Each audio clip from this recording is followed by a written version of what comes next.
All right, hello everybody. How you all doing? I hope you all doing well. My name is Paradise, and welcome to the Paradise League Force of Caldivar Normal Open Tournament Season number 1. We're gonna have here is the qualifiers 2 out of 2, and we're gonna start off here with the round number 7 with Hampus Yappin against Until the End, and I'm joined here by Doze and Henke. Gentlemen, how you doing today? I'm doing great, man. I'm doing great. It's gonna be another game of good games, and hopefully we're gonna see some even and fun games between both teams. How about you, Enke? I'm doing wonderful, Dose. Thank you for asking. I'm really looking forward to this game here. Yeah. So let's get straight to the bands, and we are gonna see the Mented Shaman from the Hellborn side and Armadon from the Legion side. What do you think about those bands, Enke? I would say it's pretty standard bans. You know, Armadon is so strong today in both Team M and tournaments. A really strong hero. And also Shaman brings a lot to the table with his healing wave and his unbreakable. Really strong hero. So I would say it's very fair bans. Yeah. Yeah, exactly. And I think that Armadon is probably one of the most picked heroes. Maybe not in the tournaments, but more at least in the matchmakings. Yeah, you're right about that, man. Yeah. And then we're gonna see an Ugi ban from the Hellborn side and a Monarch from the Legion side. Which is also, I mean, Monarch is more of the more default bans, and Ugi could be one of the most respected bans, I guess, because I know that the Latinos have Ugi players in their team. Mhm. Yeah. And then we're I gonna mean- see, yeah. A strong Oogie player is something you don't want to play against, that's for sure. Yeah, exactly. Yeah, Ugi can be very dangerous. If he gets an edge on like an advantage on the game, he's super dangerous. That is correct, Dose. Finally, we're gonna see a Prophet ban on the Hellborn side and a Magmans ban on the Legion side. And the first pick on Hellborn is gonna be Pearl. Pearl, Thank you. man. I know you're a good Pearl player. Am What I a do you good think about Pearl the hero? player? I Uh, won't you- say that, Dose. at least you picked the hero. Well, that's true. Well, they picked it for me, but yeah, I mean, Pearl is a wonderful hero. I mean, it brings so much. It has so much heal potential, and it's ultimate that can save people. And I don't know if people know about this, but when you use ultimate on Pearl, if the enemy stands outside and hits to the inside, you take reduced 45 to 60 to 75% damage. But that also goes the other way. So if you stand outside the Pearl ultimate as Pearl and the enemy stands inside, it also deal minus 75% damage. I'm not sure people knows that. That could be something that a lot of people don't know. Indeed. It's a bit complicated, but it stands on the spell. Yeah, exactly. It does. And on Legion side, we're gonna see a Riftwalker with a Sapphire picked up here. Those are, I mean, those are two really good heroes. They have synergy both together in with like the team fight. It's a lot of AoE, and I think those two heroes is really good. And we're gonna see a Moraxus on the Hellborn side. That's a hero we do see often in these open normal games. Moraxis I think has been picked up. I think he has one of the highest pick rate in this tournament so far. Yeah. A real strong hero, to be fair. Yeah, it is. He has a lot of like he can always be on the lane. He can always put pressure on the lane. He doesn't need a lane partner. He can always be alone. You don't really need to put a lot of time or pressure on the Moraxis as your teammate, but you. As your enemy, you have to be aware of the Moraxis. He's always a threat, and if you That don't is push him true. away from the lane, he can become dangerous. Finally, we're gonna see a shipper pick on the Hellborn side here. I must say I like Chipper. It's a good hero overall, Yeah. I would say. Yep. Exactly. Hammerstorm, man. Hammerstorm. Hammerstorm is also one. If he's not picked, he's probably banned so far in this tournament. So, Yeah. So it's a very self-exploring, explained ban. What do you feel about the Gladiator here? Do you think that's a hero that in deserve of a ban? It's hard to know since it's hard to keep track of all these players, but I would say a good gladiator player is super dangerous. He can, if he becomes if he's able to snowball and just dominate the game, he can become super dangerous and That is almost win the game alone. Yeah, you're correct there, Dosse. It has so much catch potential. Yep. And also, we're gonna say Swiftblade ban on the Legion side, and as an answer to the Gladiator ban. Fast Hop. ban. Oof. Oh, damn. Here we go. There we go. That's some fast bans on both sides. So on the Legion side, we're gonna see Hammerstone, Swiftblade, and Puppet Master ban, and on the Hellborn side, we're gonna see Gladiator, Behemoth, and Scrap banned. I would say that the Legion side is focusing more on the carries, and meanwhile the Hellborn side is focusing on the, I guess, position 3 or 4, which is kind of, well, I mean, the Legion side probably picked their carry, meanwhile the Hellborn side already picked their position 3 and 4. So I would say it's a good choice to ban. That is correct. And we're gonna see what Linus gonna answer with picks here. We're gonna see an 4 and a Dampier. Dampier is not a hero we see often. That's fun. That's correct. Yeah. And on Hellborn side, we're gonna see what they're gonna answer with. What do you think they're gonna pick here on the Hellborn side? From what I can see, they do need a carry here, and also perhaps a mid player. Yeah. It's hard to know. I would say that, I mean, against a Dampier, Lords of Force is a very counter to Dampier since he can't really heal up. Question is, if they do pick up the Lords of Force, they're gonna lack a lot of stuns. Okay, we're gonna see a Predator. We have 2 seconds left. And a Defiler. Okay. I must say I like both of those picks. Yeah. Those 2 picks are, I mean, they suit here. They're very good. They have a lot of push potential in with the Defiler pick on the Hellborn side, which I lack. I mean, Legion team so far has like 90% magic damage spells, so Predator's really a good pickup here. Yeah, and also Sapphire cannot ulti through his Stonehide. Yeah, that's our good niche. It's basically a free shrunken head for the Predator. And against Sapphire, I would say it's good. And also Dampier. Yes. So far, the Legion side is completely medical damage, and the Predator's pick is it's good. It fits. We're gonna see what the Legion side is gonna pick for the last pick. I would suppose it would be a position 3, something tanky, something. Hellbringer. Okay. I must say, this looks like not exactly like the heroes we picked in our team, but we picked up Sapphire and Hellbringer in the same team. They might considering doing the same thing here. So, before we get to the game, how do you think that Legion and Hellborn's gonna lane here? How do you think the lane's gonna go? It's very hard, I would say, but I think Pearl, Predator, and maybe Chipper is gonna tri-lane on the short farm, and Moraxis on Suicide, and Defiler on middle lane. That's my first look on the Hellborn side. But from the Legion side, I think that Sapphire will be middle with perhaps a Hellbringer dual mid. And they're gonna put Dampier, Nymphora, and Rift on the tri-lane. I'm not sure. I don't really manage to make it add up. What do you think, Dosse? Are they going to go 2-1-2 perhaps? I would be surprised if not both teams just go 2-1-2 right here. I would say I would agree with you how you explain it. So that and Moraxis and I would say Shipper would go low here. Or they could also tri-lane, but I see like that's a very weak tri-lane with a Pred, Pern, and Shipper. Not the best tri-lane, but I mean it can work for sure. Yeah, it can. Everything can work, but it's hard to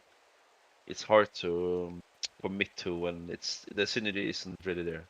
Yeah. And then on the linear side, like you said, I think this should be a Riftwalker Dampier top, with a Hellbringer mid and a 4 Sapphire short. But I could be wrong. I could be wrong. That would make the most sense, to be fair. Yep. It's a pause coming out here.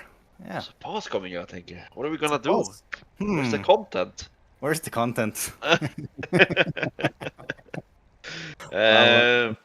So I would say that the Legion side, they lack physical damage. They have pure medical damage like through all. That is true.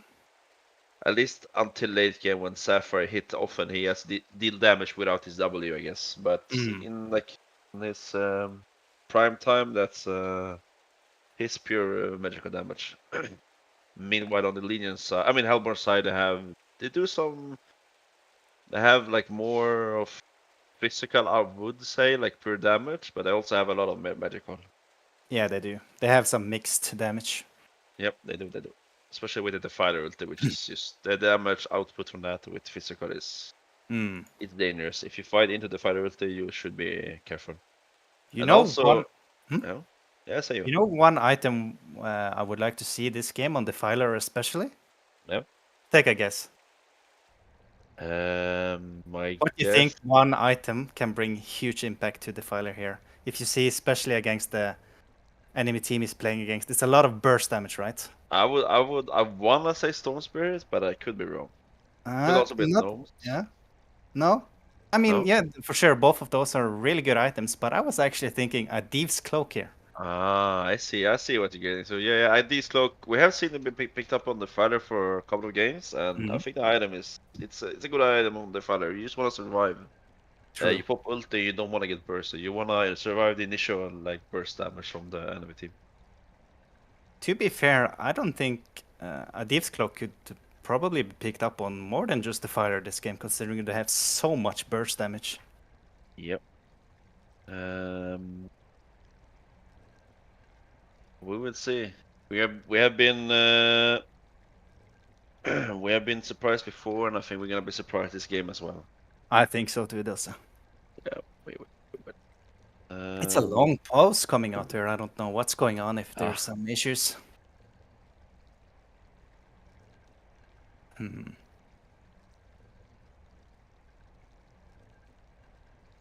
I mean, all in all, they both have good teams. There's no doubt about it. Yeah. I think it's gonna be a fair match, and it's gonna come up to the players, how they play, and how the team synergy is gonna work out. So yeah, I can't really see. I would favor any of the teammates. I mean, the teams of the game on the picks, but we will see. I think we're gonna see a 5-man gank on top lane from the inner side, and we will see if the Hellborn's gonna respond with that as well. Yeah. Let's get it on. Look at this. The Legion going as 5 on the top lane. Yeah, man. They want the blood. They're out. They're seeking for blood. Yeah, they want it. The question is, will they get it, or do they see it coming? I know that the Hellborn side usually just go to the tower and stand there so they don't get picked off, but it looks like Pern might be running into... yeah, he's going into the woods here. He might get caught. We will see.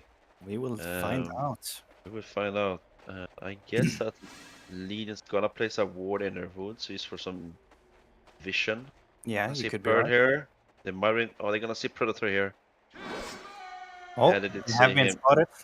Yeah, and Pearl got a ward out, so all of them are gonna run into the ward, and they're just gonna dodge them, I guess. Yeah.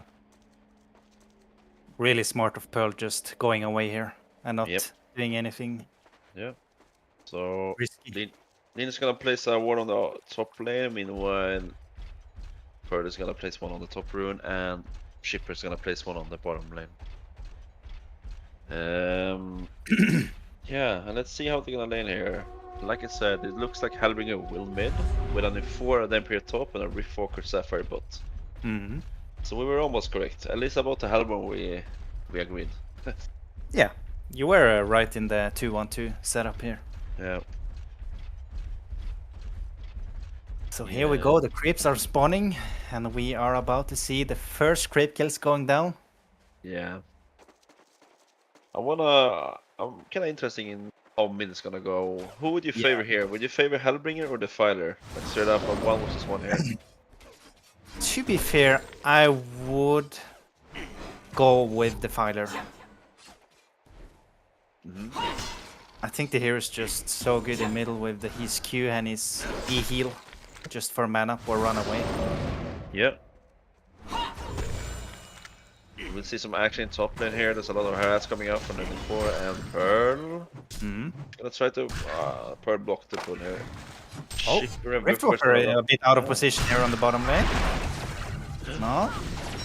Looks like Shipper's gonna lose that battle and putting a lot of pressure in bot lane. Oh, meanwhile, top here with Oh, wow!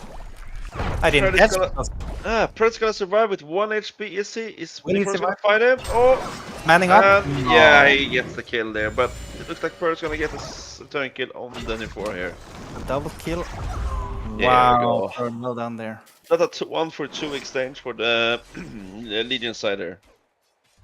I mean Hellborn side, sorry. For the Hellborn side, yeah. Yeah. A lot of action happening right now. Mid, we see a lot of pressure putting on the Hellbringer here. The fight is Very good harass coming up from the Defiler. yeah. Meanwhile, in bot lane, they're back and forward, harassing each other, just putting pressure on each other. It's as in goes for creep kills. Right now, it looks like it's very even on the lanes. I wouldn't say that top lane or winning. Oh, at bot lane, we're actually gonna get caught here, and he's gonna get stunned, and he's dead. Shipper is in trouble as well. Looks like to be in very huge trouble here. I think he's gonna fall. He's gonna fall. Yep. There we go. And also the father is gonna die mid. Wow. Wow. That turn from a 1-2 to a 4-2 in just a couple of seconds. So much action already. So much action, Enke. This is what we want. We are ready. We are ready. We see that Hellbringer is gonna walk towards bot rune and get a illusion rune. This is a bot coming in the corner. Let's see here. Yeah. Yeah, it is. Oh, on the top lane, and Pierre's gonna get the jump on Predator, and Pierre's gonna jump, and Defore's gonna miss the stun. Is he gonna get a kill on Bird? Yes, he is. No. That's missed the stun there. That's unfortunate stun. This first stun could be very hard to hit sometimes, and it's have a very slow animation. That is true, doesn't Yeah. So, yeah, it's going very back and forward. It's so right far now it's very equal in the GPM. It is, and I would say that right now that Predator is spiking up with 400 GPM in the beginning, first 3 minutes here. Oh, Hellbringer? Oh, in mid. Oh, close.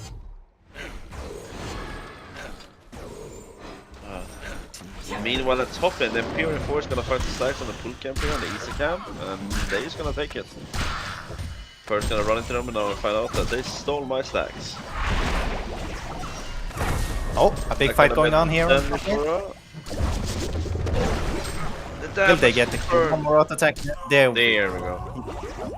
I think we're gonna see a manning man up here as well. Good Q coming out. Come up on the Predator. That's a dead here. This is a really good start for Predator here with 520 GPM. Which item would you like to see on Predator right here? He is having 1250 gold in his stash. What do you think he's gonna buy? I think I would just buy Steam Boots, but he might go for an early Alphonse. But Steam Boots by far is the right choice here to boost that HP and attack speed.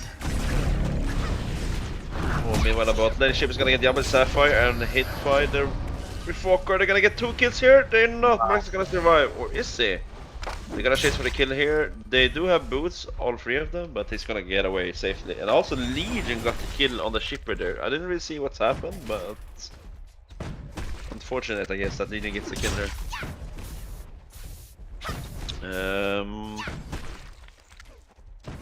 Yeah. Meanwhile, in mid lane, that we see that Hellbringer is having 23 keep kills and 12 denies, meanwhile the fighter is having 19 creep kills and 7 denies. So right off the bat we see that Hellbringer is having a good start here. He also got a kill on the fighter, which I guess made him get the advantage that he needed in it. We also see that Hellbringer is hit 6 and the fighter 2 have almost halfway to 6. I think it's gonna get it on launcher here. No, it did not. You see that also Pearl is stacking a lot in woods, and I hope that they will take them before the enemies find out, because they have a bit better wave clear than the Hellborn side. That is true, Dosa. They might go in for clearing some stacks if they find out. Oh, Pearl going on the Hellbringer here. Pushing him back. Pushback. Oh. Hellbringer ulti coming out. Oh, how will this turn out? That's the Hellbringer. And also think that Pearl is gonna be fun, and the fighter is gonna be fun. Really well played by Pearl. They're jumping. Oh, the fighter's gonna do ulti here. Oh, here we go. He's going for minimum bot lane. We're gonna miss a kill on Raxus here from the Riftwalker and Sapphire. The damage output from Sapphire and Riftwalker is insane. No one doesn't really have like a real stun, only the Sapphire, which is very short. But they do have a lot of burst and also AoE. So whatever who they go on will take damage. If they go on shipper, Newerth is gonna stay in the. Oh, they're gonna go on the shipper here. We are gonna see a kill here. They just have the burst. Like they can't really. The burst is used too much.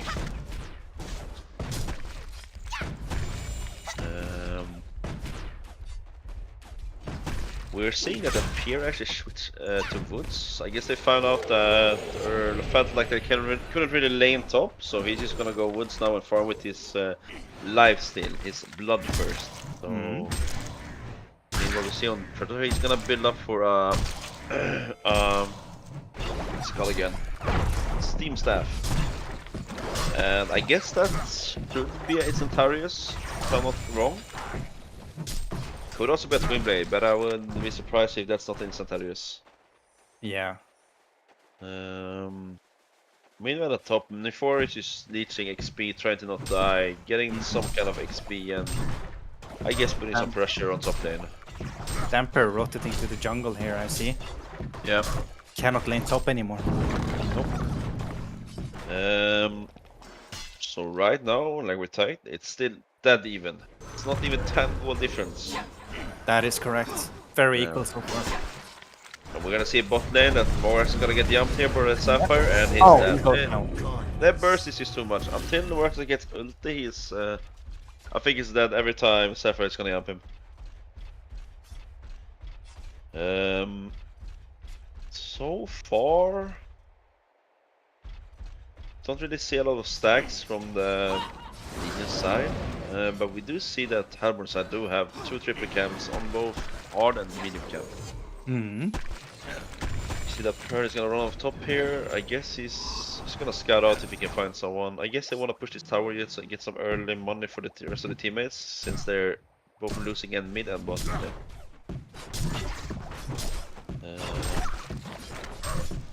Look at that push from top lane here, Dosa. They're really trying to get the tower down. Yeah, they are. And they for a hiding. For is hiding. Are we gonna see some plays here with the teammates? Maybe some TPs. They do have Hellbringer ulti. They might try to do something here. They push up mid. Looks like they're just gonna give up this tower. Yeah. Probably just gonna last in the tower. And I guess he just bought in Centaurus, so he's gonna have it now. We will see if they're gonna fight or he will continue farm with it. What do you think about the Centaurus pickup here, Dosa? Think it's the right one to go? I would, if I would be playing the Predator, I would probably get some sort of farming tool, like Alchemist's Bones or a Thunderclaw, or something that can boost your farm a bit. Because Predator farms slow. You That hit is like a true. truck, but you don't have any AoE at all. But we will see. Maybe he's gonna farm on the enemy team instead. Yeah, The heroes. he might go all in for fighting. Oh, here we go. Look at Predator tipping bottom with a smoke. Gonna set up for a kill here. You see that Sapphire haven't spec his ulti, which I think is pretty common. You don't really spec his ultimate until at least level 9 or 10. Yeah, that's correct. And right now we see that Rex is probably gonna try to bait here. Let's see how this falls out in the bottom lane. They're gonna Here we go. It's go. gonna be a clash in bot lane here. Jumping in here, popping the stone hide, hitting all he Oh, can. he get the ulti, but he's not gonna get it off, is he? Oh, And down he's he dead. goes. Riftwalker running for his life here. Will he escape? That's a dead refoker in my I eyes, thank think you. for that Riftwalker, yeah. There was no escape. And down he There goes. we go. Meanwhile, when we watch the bot, Shipper actually died to the Zulu Hellbringer mid with the ultimate. Yeah. It's a They're good gonna kill. use Malphas to push mid. So, and looks like Hellborn is popping the final ult, is gonna push bottom lane here. That should be a dead tower bot and mid.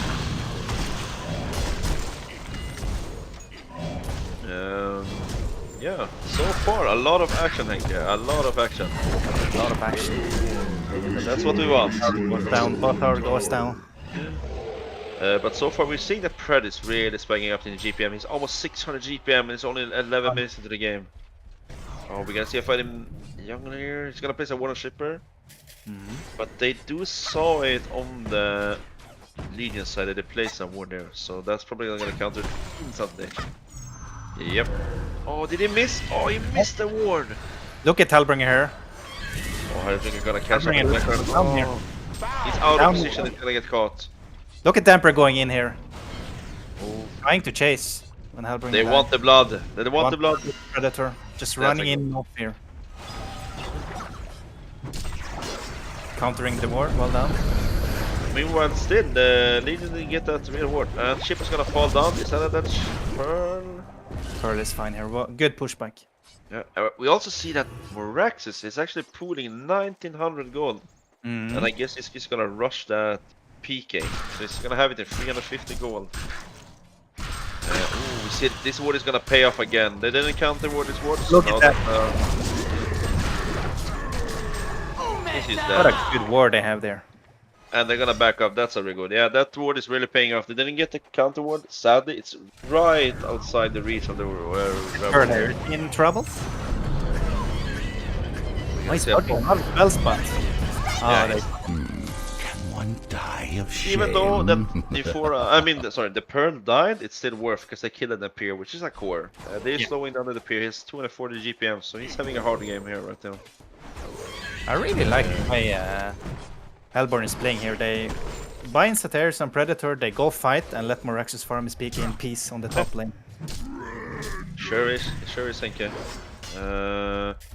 So we see that Moraxis' PK is gonna be picked up here. I hope that they're not gonna show it on lane. They're gonna try somewhere with that gang. Also, we see that Pred is having 2k gold again. And what do you think we're gonna see on him now? Would you see Elder Parasite or? Elder Parasite coming in, yeah. I guess it's a very common build, and Satyrs into Elder Parasite, or the other way around. But at least those two items together, it's really suitable for the hero. Meanwhile, on the Look at Moraxis here coming in the middle lane, looking to find something. oh, he wants the blood. He wants the blood, Henke, again.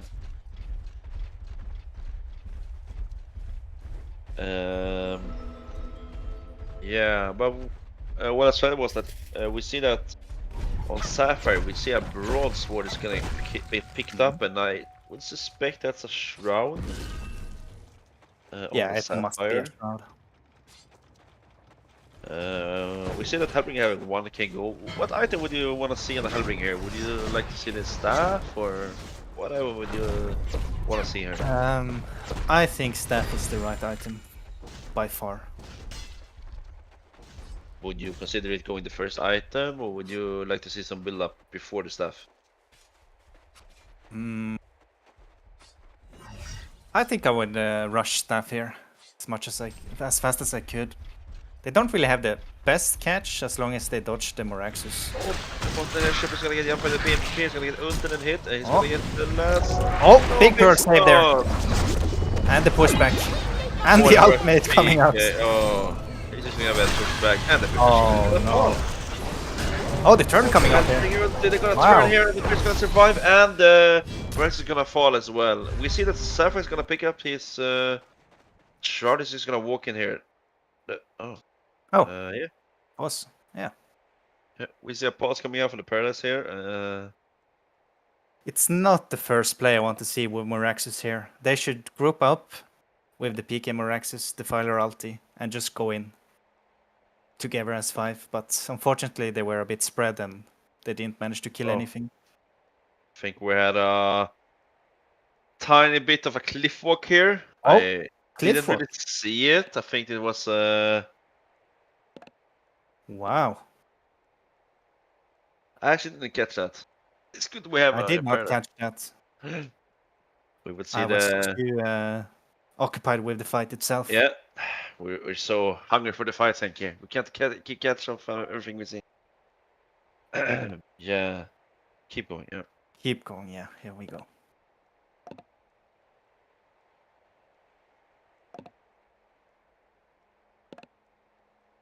Paradise. Here it is. Power here. The power coming out. So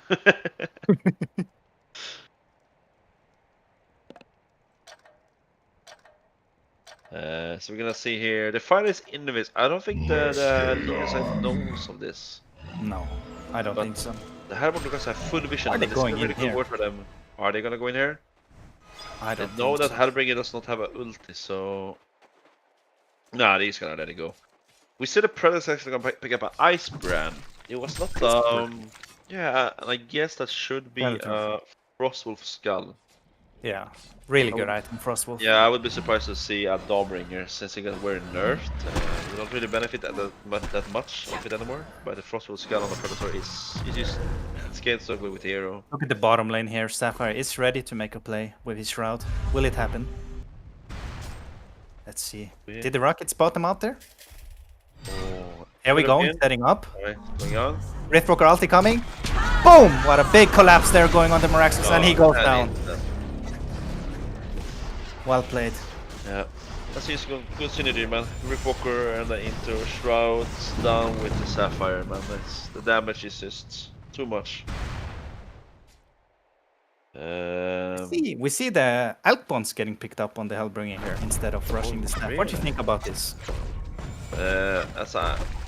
I can see that Hellbringer lacks a bit of farming tool. He only has the W and Q, and the Q is really not a new clearer. Doesn't deal a lot of damage. It's only 160 damage at max level. But I guess that he needs some sort of farming tool. And I guess Ultimate Bones is one of them that he can really benefit from. Yeah. I mean, if they manage to drag it out, it's a well item. You see the Pearl is actually getting close to his peak, I would say. Yeah. And also that... I think we're gonna see a fight coming in here, though. So we have Defiler with Haste in Bottle. Yeah, and also he put a Soul Trap on the Defiler.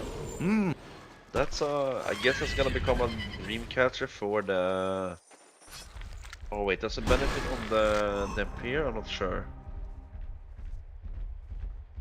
Let's see here. No, it does not. So, yeah, but I guess Soul Trap is a good item in general. It's a very good item. Yep. You're gonna say Smoke on the Predator? He wants blood. He's weighing blood. Here we go. Oh, they have vision on this Conqueror. They know they're doing Conqueror. They know this. This is going to be a fight, I think, Dosse. You did not know? Maybe they are not looking. Does this war not spot out above the trees? It kind of looks like they don't know, or they just don't care. Yeah. They could be that. It definitely shows. Oh? Condor has been slain. So that's gonna be a free combo from the Legion side here. That's a good early stats.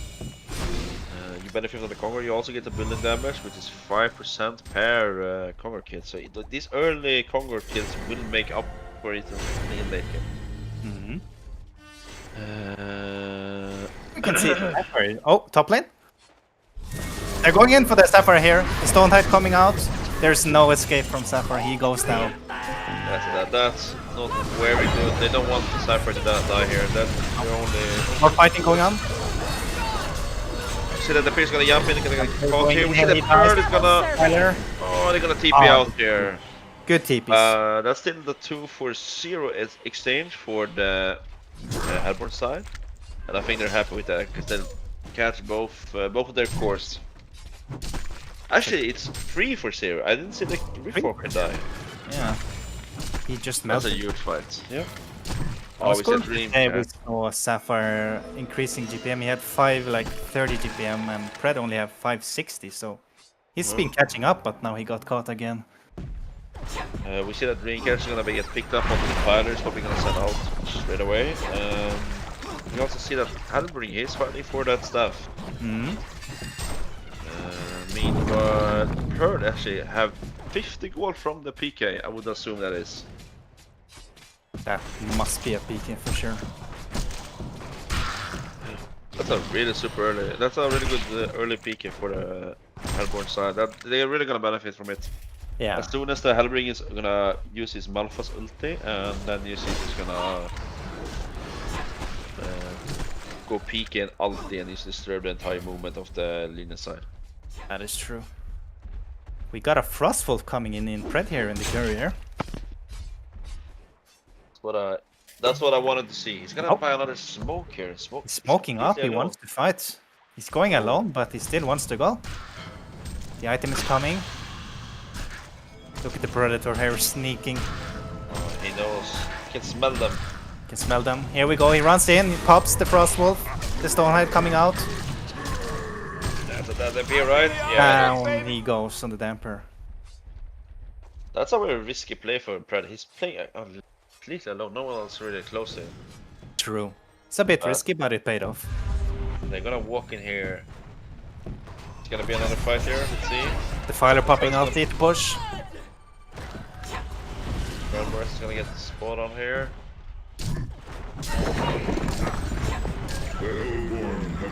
Good tower to get there. Yeah, and Pred is using almost 600 GPM 20 minutes into the game here. Yeah. So we see some items getting picked up here now. We have Dreamcatcher. We see the PK on the Pearl here, right here. I think this PK might do a huge impact to the game. Yep. Oh, Pearl here, trying to catch out the Sapphire. The Frostwolf coming in, spotting him out. Oh, is that gonna be a Pearl comes in. Pearl? Oh, the fog. Oh, They don't see him. big ulti from... Oh, Morax is He takes the Morax. So Morax is gonna catch the Sapphire. He's gonna get jumped with the Predator, and he does a dead Sapphire. Oh man, this is not good for the Legion team. Yeah, Sapphire died twice now and getting caught in a row.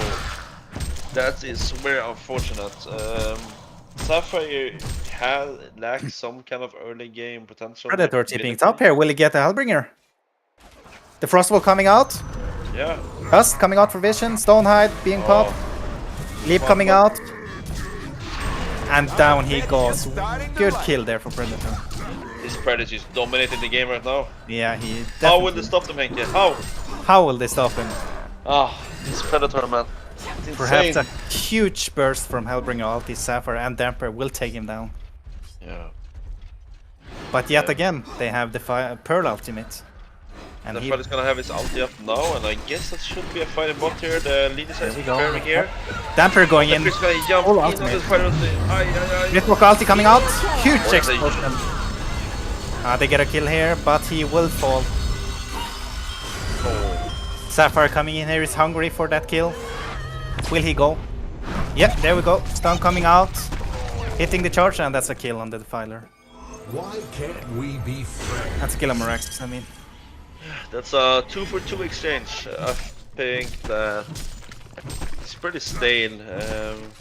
GPM wise, they're pretty much the same the worth, so I guess the Pierre was a bit more worth. Yeah. Salt's Bulwark coming out there on Predator. Is he going that demonic? I would say that he built something after the Bulwark. He used to get the Bulwark for some early minus and plus armor, but I would like to see that he exchanged something for the Toxic Claw, because Toxic Claw and Phosphor does not stack. That is true. So I would say that he gets something else than the Toxic Claw that he has right now.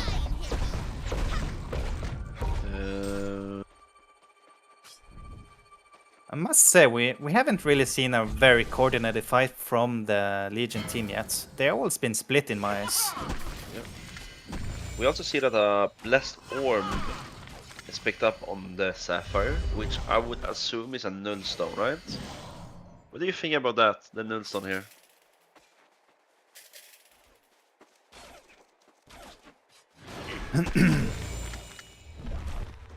Sorry, hey, can you hear me? Yeah, I hear you now. Sorry. I asked you, what do you think about this blessed orb? Are we gonna see a nullstone, or what are you gonna see on the On the Sapphire here, yeah. I think he's gonna go on Nullstone, 100%. Would you consider that a correct call, or would you? How would you say about that item on Sapphire this game? I mean, it's not a bad item. Predator can't leap him that way. Huh?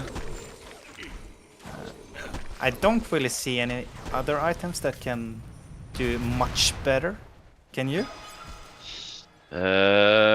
Since I'm not really a Sapphire player, I can't really see where the nullstone would benefit. The only they have is the Pearl Q and the Fighter E and the Pred Q. Yeah. But I guess that is the stats where the Sapphire is needed. Kongor going down here. Oh, look at that team smoke coming out here. We're gonna see a big fight incoming. Oh, did they spot on the Sapphire bot? They're gonna run for him. They're gonna run for him, yeah. Is he gonna send out the wolves on the Pred? They're rotating towards middle instead. Or they're gonna run into the Refoker here. That's a dead Refoker here. Trouble. Oh man, he goes down. 3 hits from Predator and he dies. Yeah. TP coming in there. Pearl pushing him back. Morax is coming up on Chipper Rockets and he goes down. Yeah, the Pearl PK is just, it's so good on this hero. You can disturb the fight with your ultimate, you can push people back and forward, you can like just caught people off guard every time you fight with this hero.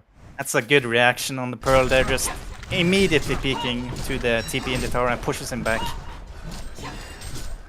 And here we go, we see a lot of pushing coming out of the middle, but Hellbringer gets the top tower at the same time, and Sapphire gets the bottom tower. Wow, towers falling right and left. That's a 2 tier 1 towers for a tier 2. I think Legion could be happy with that trade, even though they only have 1 less tower outside the base right now on the Legion Do you side. see what I'm seeing here, Dossa? They are going for the token. Yeah, going for it, man. Will they have the time to do it? They have 140 left, so unless Legion do contest this Kongor, which I don't think they're gonna do, they're gonna have a free token. Wow. So we see that Pred actually got the Brutalizer, and now finally he got rid of the Toxic Claw. Finally. Finally, Henke. Did that annoy you, Dossa? A bit. And actually you're gonna lose a tower on top there. Oh, The Temper here. Predator. he's gonna get the Pred, and That's a dead one. Yeah. yeah. Down he goes. Whoever Pred leaps on right now, that's a dead target. We also see that Hellbringer is gonna pick up a Staff of the Master here. He's only level 13 though. I think that level 16 would have made a big difference, but Do you think the staff will have a huge impact here? Will it be a turn? I mean, it does go through the Shrunken and will stun the Pred, but other than that, I don't think it's gonna change that much. I think Pred is just, he's getting too fat. And also, he has a token of life. That is true. They're going all in with the push in the middle here. The Filer ulti going out. Pred just hams on that tower. Doesn't care. He has token. Yeah, he doesn't care, Henke. He doesn't care. He's in it to win it. He's in you know it. it, Henke. Yep. On the And what are bottom you gonna lane get? here, Sapphire gets a kill on the Chipper. But, for what? He's losing the Rex. For what cause, Henke? They're losing the racks in middle in here. I wouldn't say that's not a really good trade. If they see the Shipper's bot, I think they would have fought mid instead. Yeah. But yeah.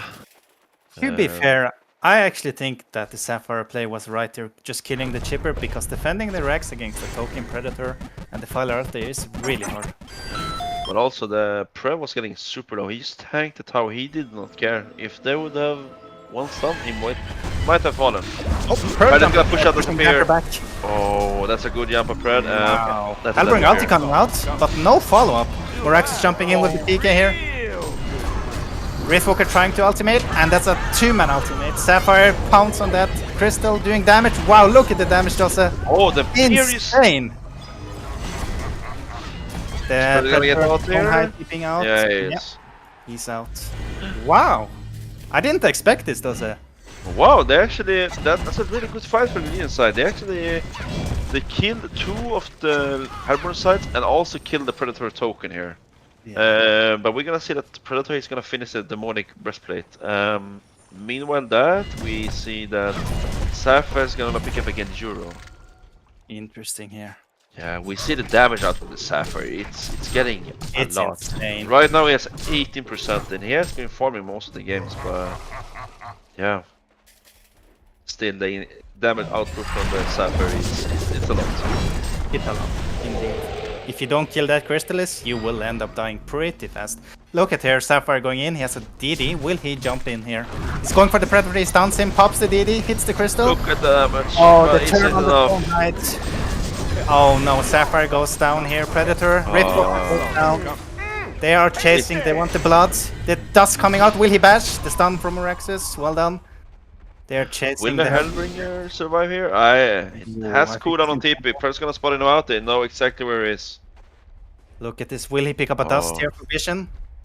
Good Q on the... Oh, Pearl catching him here with the leap. Orexus stun. And Pred just finishing him off like it's butter. Wow. And the teammate is gonna let Predator last it. That's a good team spirit right there. Look at this Predator going at 725 GPM. Will they stop this guy? Meanwhile, then Pierce, he's struggling really much. He only have Energizer right now, and it's hard. He's not getting back into the game as a Dampier. When they lost the top lane, it was very hard for Dampier jungling, not really getting anything done. So look at them here, they're going on the top lane. I think they will go all in on the push here again. Barrier Idol coming for the creeps. Oh, Morex jumping on the Nymphora, and he gets two-shotted by Predator again. Pearl jumping in with the Q. Will he push him back? Yes, he will.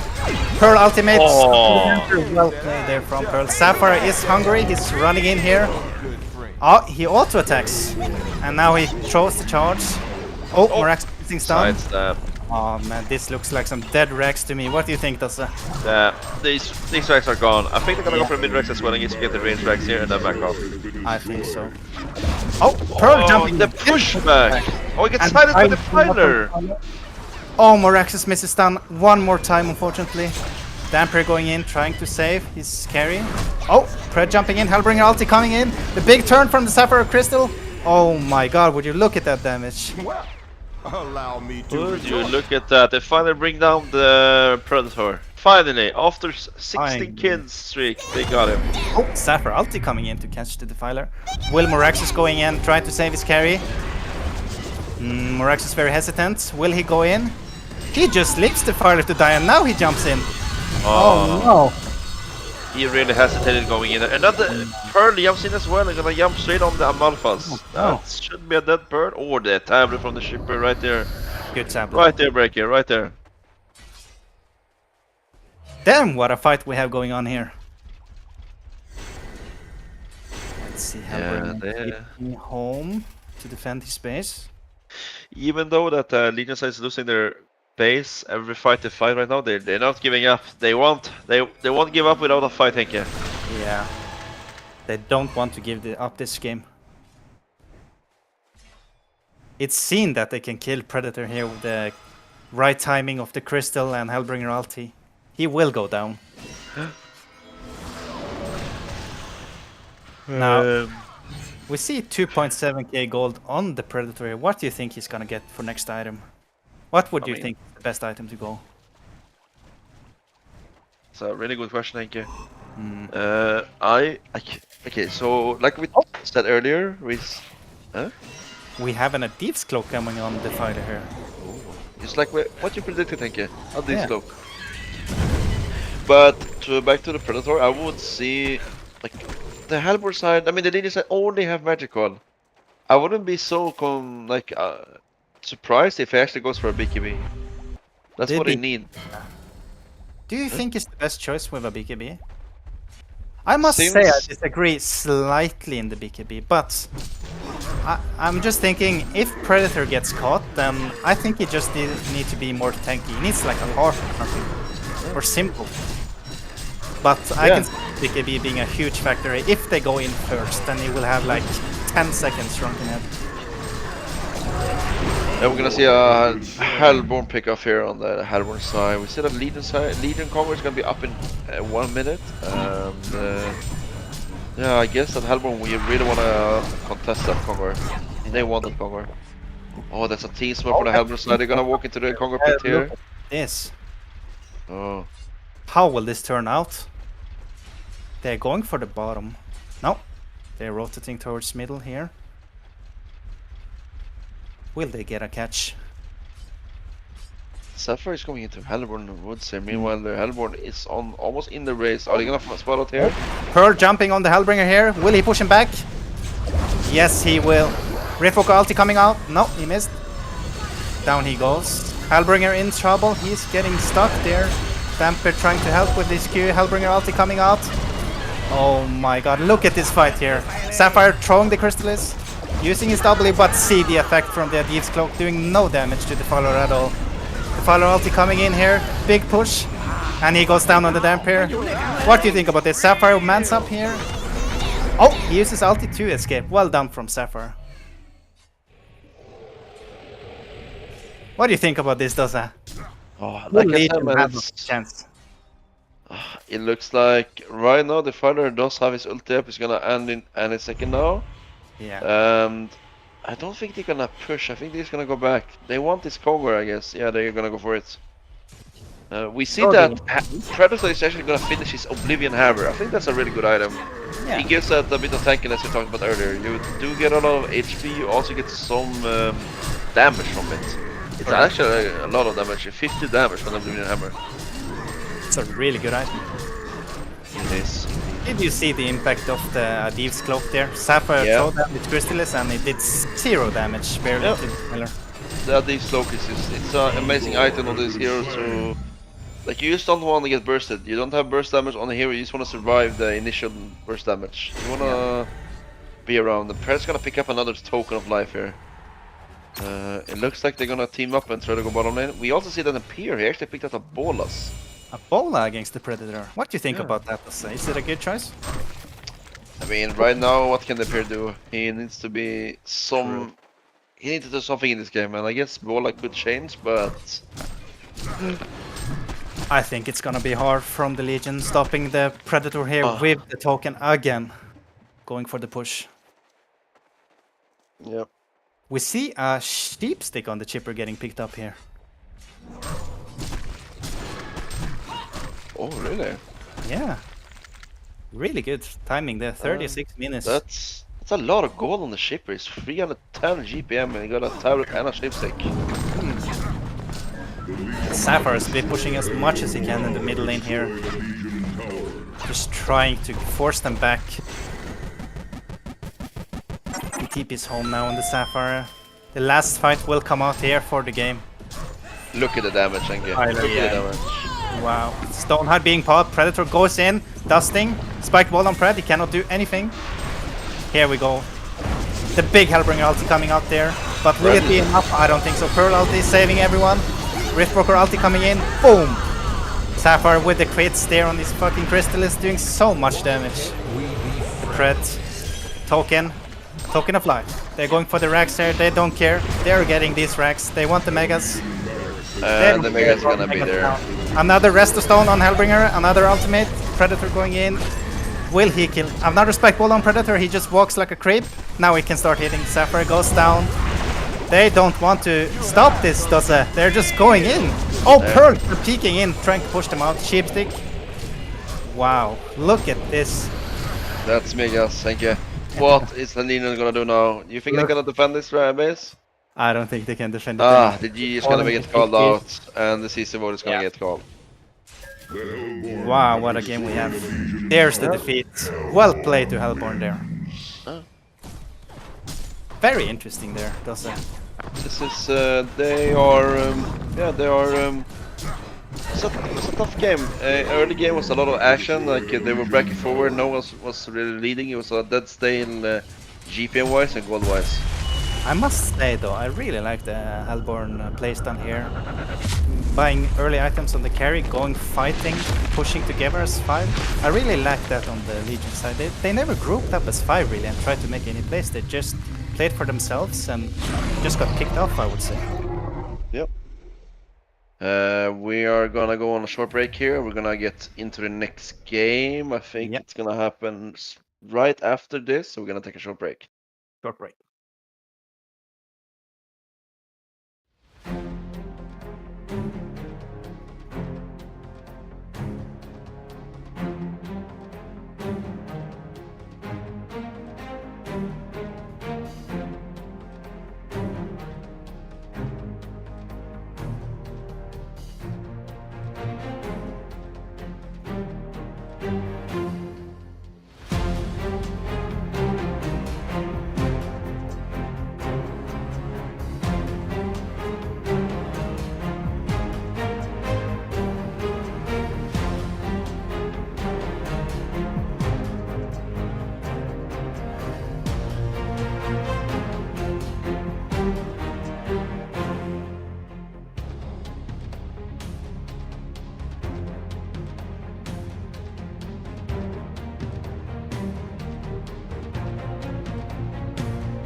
Ladies and gentlemen, welcome back.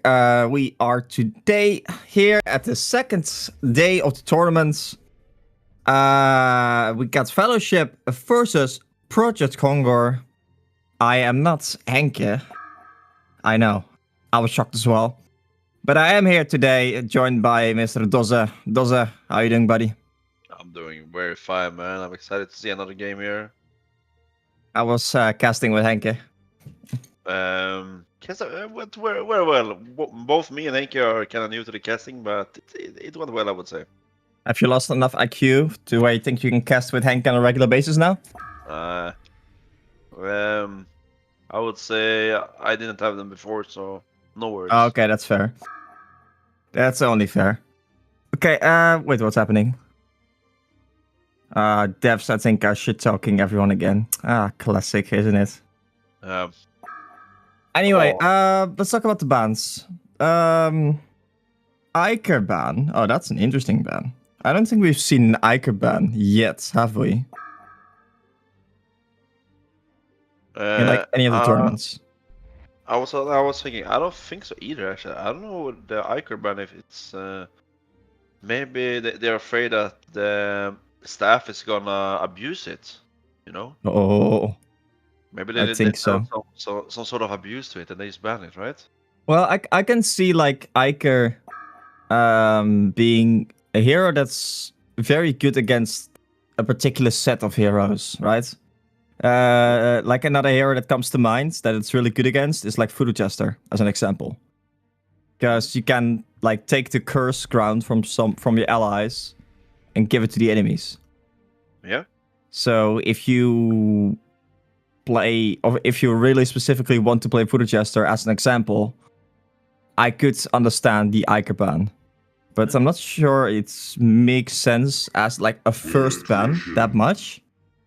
However, Iker is, I think, a very underrated hero. Because you can team fight with that hero.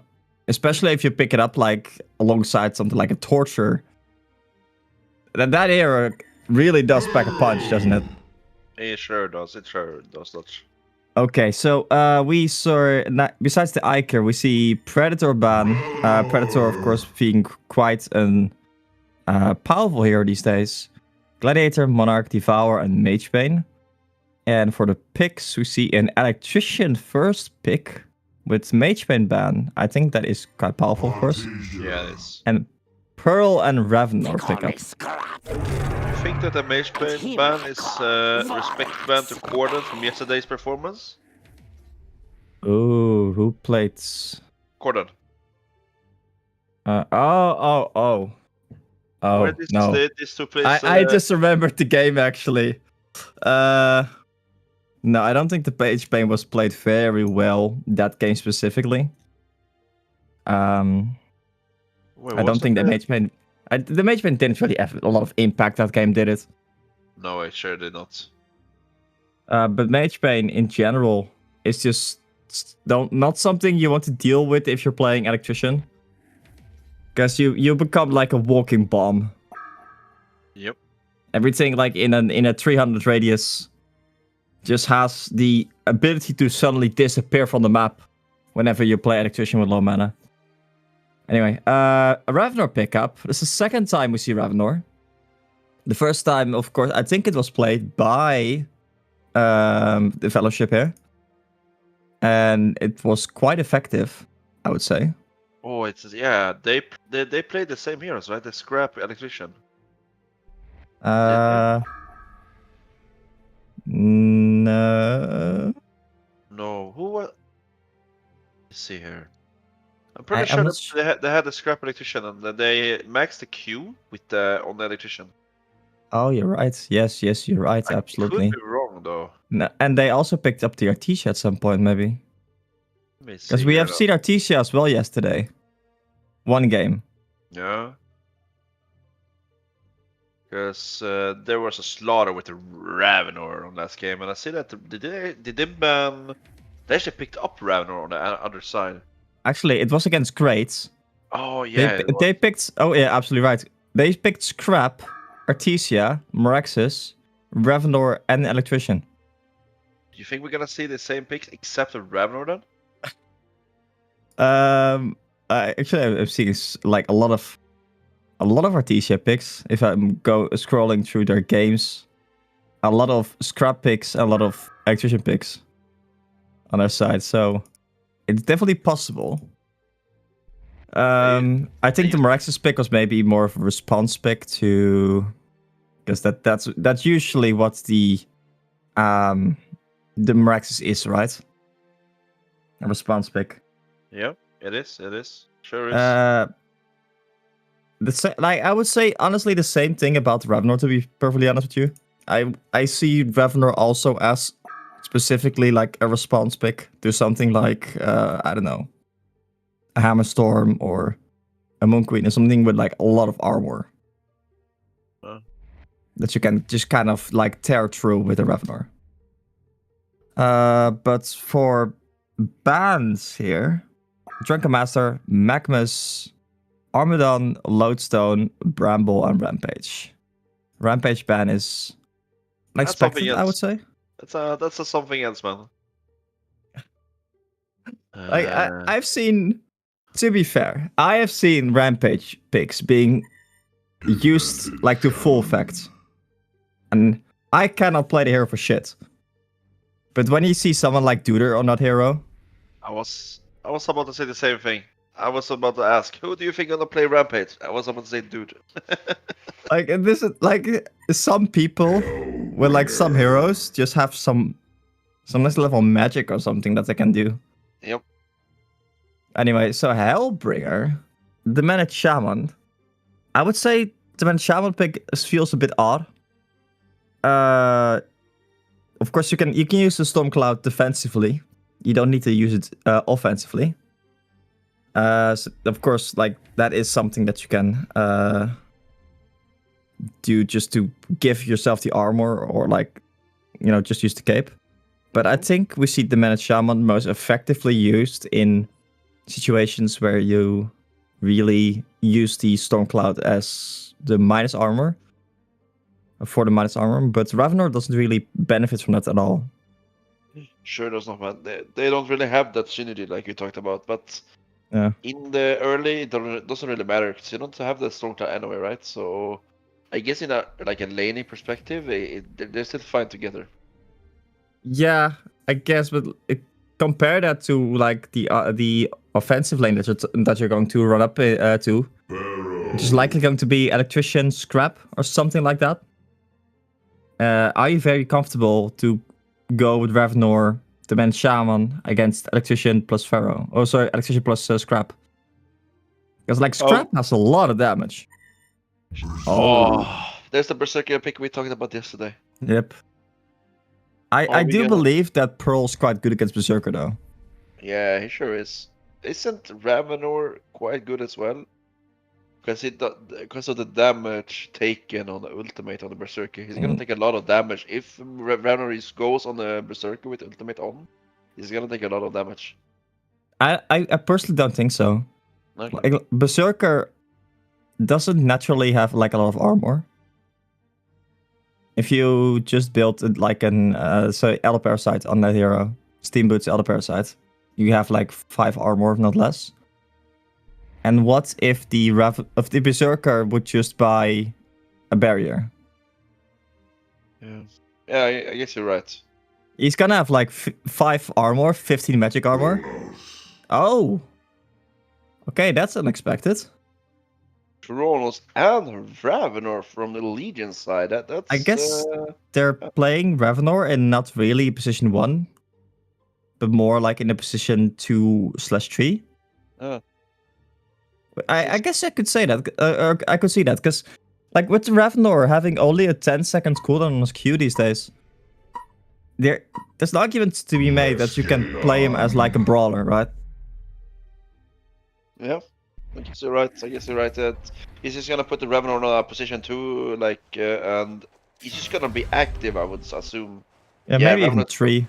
Yeah, he's actually going top here, so that could be a free Ravnor, but also Yeah, we will see. It's gonna be interesting. We're gonna see that the Scrap Electrician gonna go bot lane, which was the last game, and then our Rare Berserker with our TS going top with our Pharaoh lane. A question then. Pharaoh middle. How do you like that? Okay, so my opinion on Pharaoh is that he's meant to be suicide in my eyes. Like he needs to be in a shitty lane where he doesn't get much, but because on a Pharaoh you don't need much. You need that small windows where you are super useful. That's when a Pharaoh shines. Yeah, absolutely agree there. I think So- doesn't really. I don't think you need him in the mid lane. I think I could see him solo short as well. Because the nice thing about like solo short Pharaoh is that even if you try lane him, I don't think he cares that much. Yeah. So it's like a lane that is very.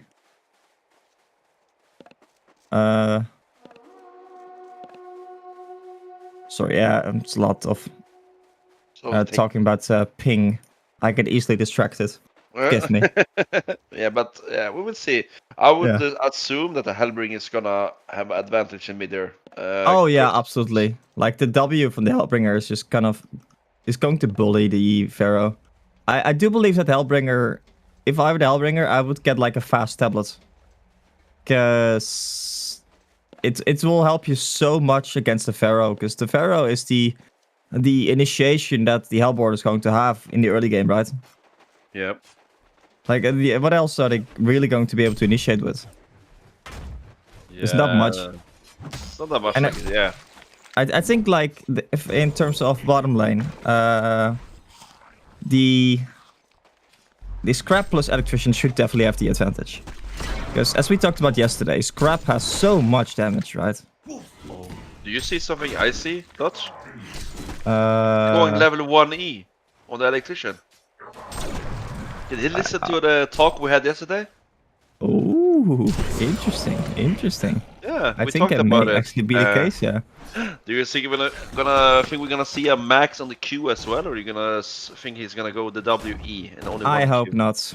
I already reported him yesterday. I don't think I want to report him today as well. Yep.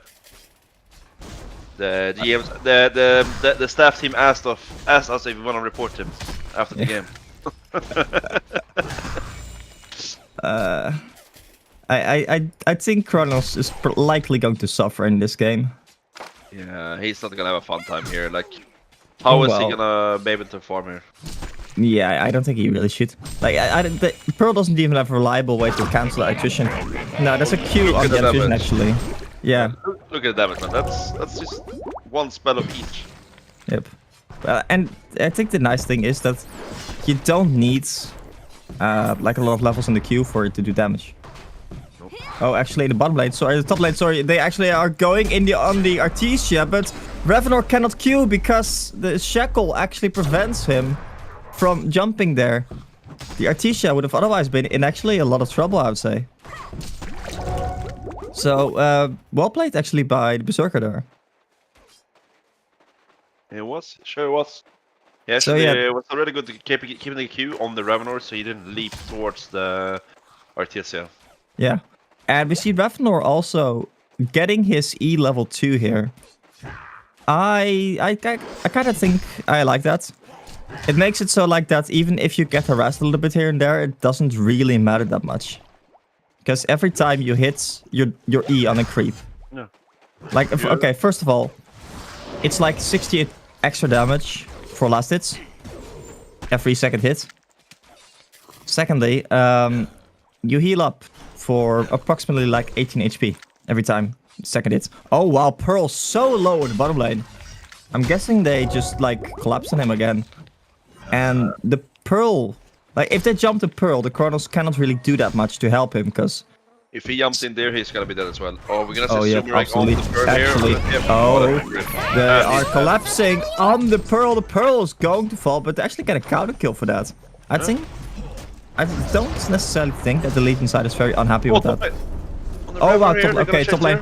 Ravenor and Berserker are actually going at it, but there are quite low. There's a huge wave there. Oh, mid lane here on the Pharaoh, he's gonna chase down the Hellbringer with the DD. He's gonna have a trap out, and he's Oh, this is actually unexpected. very Pharaoh unexpected. actually being able to chase down the Hellbringer there. Oh. Somehow managing like to pick up a DD rune and getting close enough to the Hellbringer. Which is, I don't think that's something that should really be possible. Oh, and look at this, by the way. Artesia in the top lane, sitting the haste rune there. There are two ways they could go about this. Oh, they see this, by the way. They have a ward there.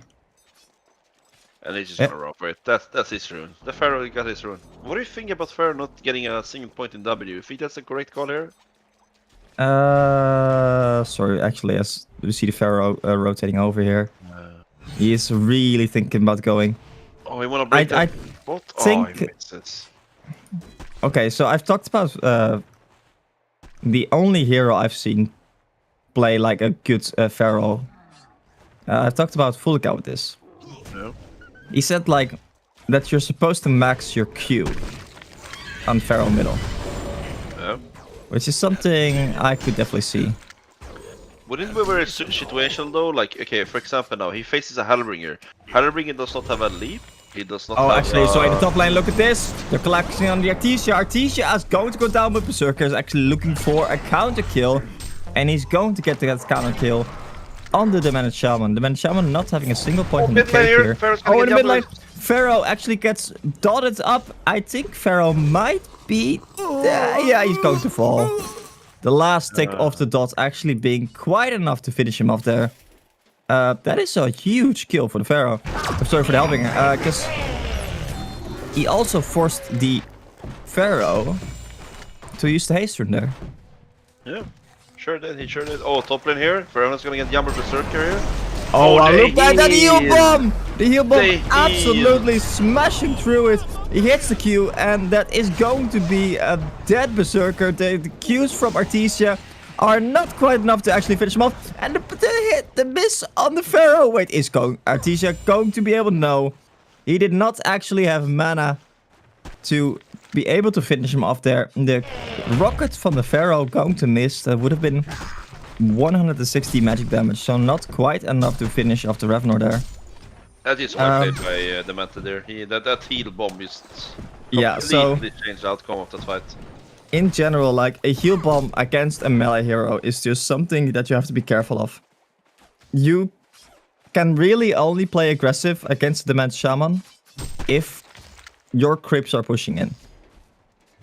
Or like another way to phrase it, like if their creeps are dead, right?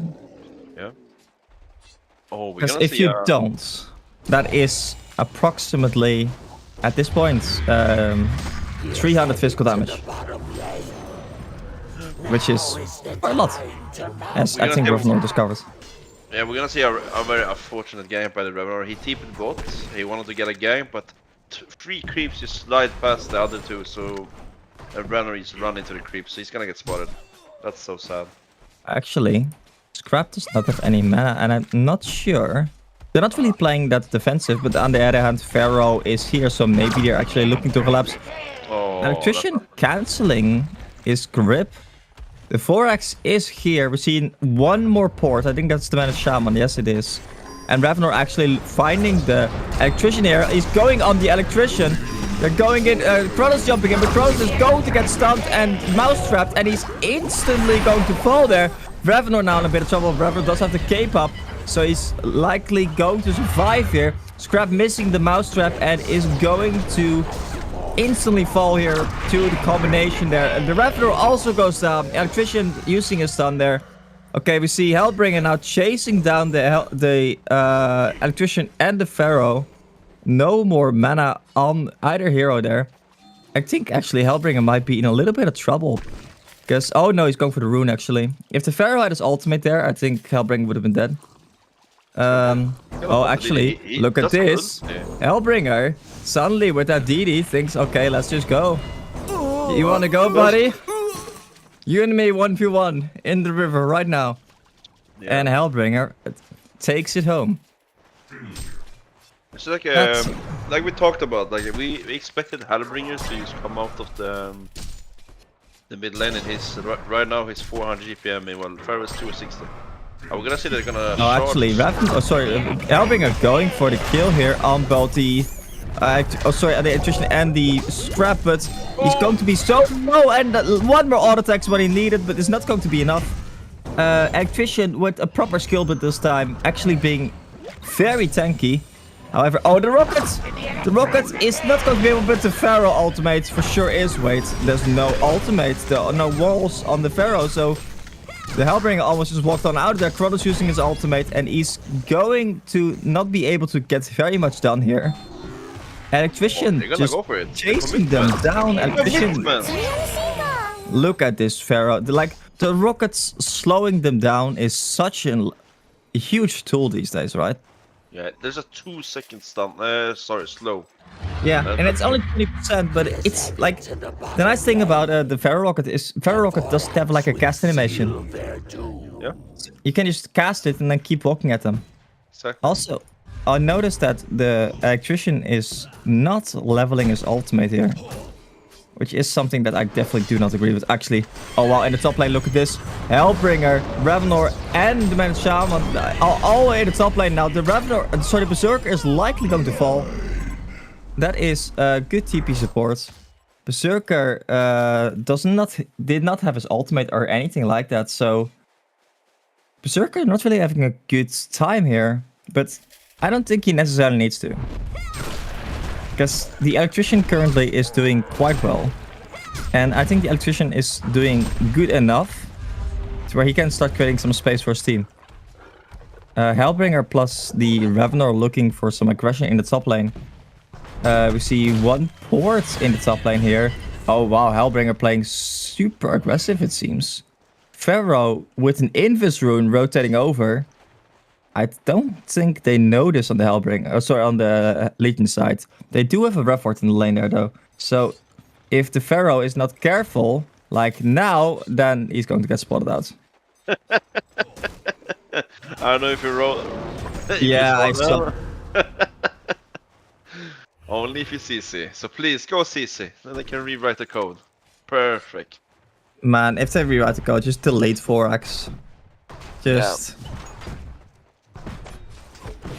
Let's add a line of code that says like after 10 seconds of being alive, 4x commits Sudoku or something. Yeah, and Kamikaze, it just explodes on the map. Exactly. Love it if that would happen. Yep. What do you expect to see from the Ravenor here? You mean item-wise? Yeah. I actually did a game of Ravenor today. I had to try the new E. I had no idea about it, so I had to try it, man. The heal from the E, it's insane. I actually tried the... Oh, sorry, in the bottom lane, look at this. Electrician gets caught up by both the Kronos ultimate and the Malphas, but he's going to survive, maybe. He purchased the dot from himself, and I don't know if it's going to be enough. Kronos choosing not to chase, because he didn't have mana for a leap, I guess. Actually, meanwhile, in the river, Pharaoh hitting his ultimate on the Demand Shaman is going to be enough to catch him there. Scrap yoinking the DD rune. And look at this. There are now 3 people here in the river from the Legion side. And only 2 from the Hellborn side, but they choose not to chase there. Sorry, but continue. What were your thoughts about the new E? The E or like the heal is... Oh, look at bottom lane. That's a mass TP. They still have Malphas there. But Electrician in the front line, Hellbringer getting caught actually. And Hellbringer might be in like a bit of trouble. It might be in a lot of trouble actually. And it's the slow from the rockets. And like, is this Electrician someone you want to fight right now? I am not so sure about that. And we see the Pharaoh flanking here. There's no leap for a couple of seconds on the Kronos. Kronos leaping out right now. Pearl leaping into his death. Talking about committing Sudoku. Yeah, I don't think we predicted Kronos was fine there. I wanted to jump in and save the Kronos right there. Yeah, Kronos had like leap in 1 second. So he was ultimately going to be fine. Like there's not a lot of burst on the Hellborn side. Yeah. But I think like if I'm looking at the Hellborn side here, They really need like those tablets actually in the top lane. Berserker going so aggressively, but he did not expect the team support, because the team support from the Legion side is here to save the Hellbringer. That is a bait if I've ever seen one. And Berserker is going to fall for the 3rd time this game. Notably though, for a hero that's like 1 and 3, Berserker still has 420 GPM. So that's good actually. I mean, Berserker doesn't really have a farming tool, right? He has an E, which is it 250? It's 250 on max level. It's only level 3. Well, I think the most important thing about the E is like the long cooldown. Yeah. Like a 18 seconds cooldown at this point. That's not really a farming tool. And it's only 200 damage. I mean, Yeah. the farming on Berserker is so low. You need some kind of tool for the farm, I would say, or you fight non-stop. Yeah. So we see 3 TPs in the bottom lane. Pearl being in an what I would describe as an awkward spot with no TP actually. I don't think they know he doesn't have TP on the Hellborn side here. But like, how do you deal with this electrician? Because like we've seen games of like back when electrician was a bit stronger with like a more powerful W effect. Yeah. We've seen like games where you just can't really deal. Oh, sorry, in the top lane, Kronos is getting jumped by the Berserker, and if you're shackled, you cannot leap away. So that is going to be a dead Kronos. And in the bottom lane, we see the other carry being chased down by the Revenor. Revenor trying to man up, getting some stacks of that ultimate, so he's going to be able to run away. There's a Q in 1 second on Electrician, and he's not going to be able to actually catch him. Revenor being quite a speedy boy. If he gets some stacks, that was actually some good thinking by the Revenor there. It sure did, it sure did. I'm glad to see that he actually maxed W and E now on Electrician. He went 2 points in Q, which is not... It's yeah, not like, it's way better than maxing. So the way that he did it this time was that at level 6 he had 2 points in Q, 2 points in W, and 2 points in E. Okay, I can deal with that, I would say. Oh, sorry, in the bottom lane. Kronos getting mouse trapped and then getting stunned by the... and the rocket there to finish him off. 3 people in the Hellborn side here, 4 people from the Legion side. But it doesn't seem like Legion side is very interested in fighting this. Feral missing the rocket, the ultimate. It's not going to be able to catch him there. Pearl now being bullied by the Electrician. Electrician just kind of in the... Oh, and meanwhile in the top lane, Revenor going down. Is the Berserker going to be able to survive? Yes, the Berserker is surviving there. Look at this, right? Berserker at this point. Yeah, but also Berserker at this point. Oh, there's the Malphas. Right as the ultimate ran out, the Berserker might be in a bit of trouble. The Hellbringer has 1 more Q. Is it going to be able to catch him? He misses the Q. That is unfortunate. The Artesia is likely going to... Is this micro-bannable? You're next. Okay, sorry. Oh, he got the Berserker going for a turn here. Malphas is not in the area. Malphas is lost. What is he doing with the Malpha? The Malpha! What are you doing? I mean, to be fair, there were creeps to farm. No, not like this. I don't think they would have really shaped, but yeah. At least he's getting some crickets, right? True. Malphas is like really convenient for farming. I know he's just standing there. Yep. Oh, he's gonna get it. That's a 250 gold, right? Nope. No. It's I think 150, 200, 250. Oh, okay. Like one of the most amazing thing about Electrician playing Electrician against Hellbringer is, yeah, it's so much gold. Actually, Pearl walking into a mousetrap and then getting caught by the Electrician there. Feral currently has ultimate up, so if he wants to choose to go in, then he can, and he is going to go in there, and he gets pushed out by the Pearl there. Revenor going full YOLO on the Artesia, which is probably the target to go, as the Kronos has also discovered here, and that's a good Kronos ultimate, catching the entire Hellborn team, but the damage support is not there. They're severely lacking damage with both Pearl and the Man Shaman being so defensively oriented. And then we see the Hellbringer going down. Kronos thinking about going in for a second, but changing his mind at the last second, and then the rocket from the Pharaoh is Oh, yeah. sniping the Kronos. That's a really good soul right on top of him. Yep, that's a Pharaoh with an illusion rune. So it's like 10 seconds cooldown or something on the rocket. Less. And look at this. The tower is just going down. Like the Hellbrand side doesn't really care. 550 GPM on the electrician. And he's Berserker. Bro. Yeah, Berserker 500 GPM as well, which I think is quite good. Berserker is not an easy hero to farm on. I always struggle on him. This is a super early rack as well. It's only 19 minutes, and they don't really have like that kind of heroes to push base, I would say. They have Scrap. It was actually 4x there, putting in a lot of damage on the racks there. Yeah, I guess you're right. And they have a little bit of AoE armor from gnomes, of course. But notably, like, Electrician is just going in front, and there's literally nothing. Okay, as someone whispered me, it's seppuku, not Sudoku. That is the joke. They don't understand it. Oh my god, man. Meanwhile, at top lane, we're gonna see a pick-off on a Ravenor from the Pharaoh. Sorry, I am still a bit... Something? I am still... No, like, amazed by that comment, actually. So... Guys, Google committing Sudoku. It's a meme. Bloody hell. Sorry, in the bottom lane, we see that they are just going for the racks here. Electrician and Berserker not really caring about the enemies here. Like, it makes sense because the Artesia actually heals so much, right? If you have the Artesia in the back line. And they, like, the Legion side has tried actually Kronos going in, but Kronos going full HP or like half HP, and instantly Artesia gets caught actually in the back line. Are they going to be able to keep the Kronos alive here? Berserker pounding in the auto attacks.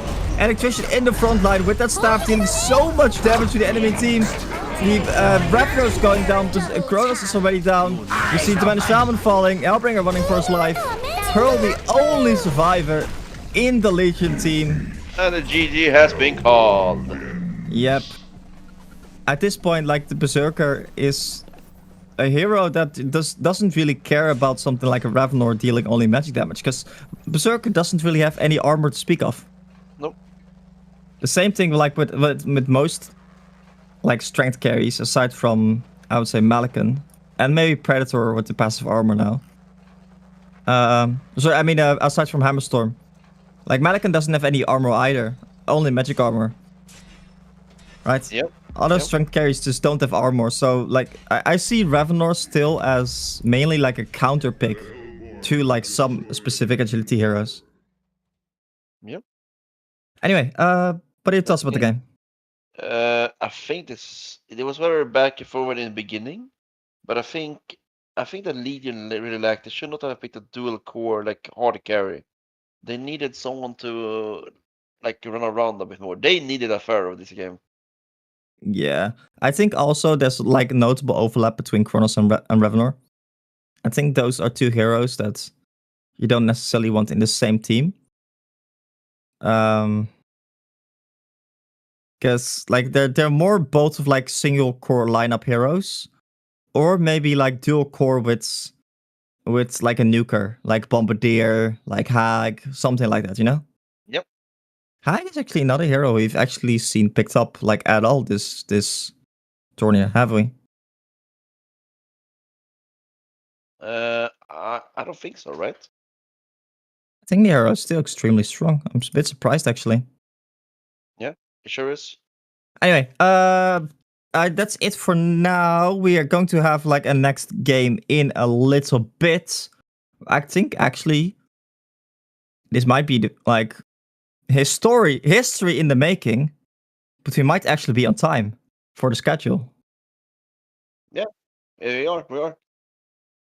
I don't think this is ever going to happen again. No, first time ever, and this time. Yeah, let's not do this. This is not how the HoN tournaments are supposed to be run. Anyway, we'll be right back in a little bit.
Welcome back, ladies and gentlemen. We got game number 3 going on here of the Paradise League normal cup thingy.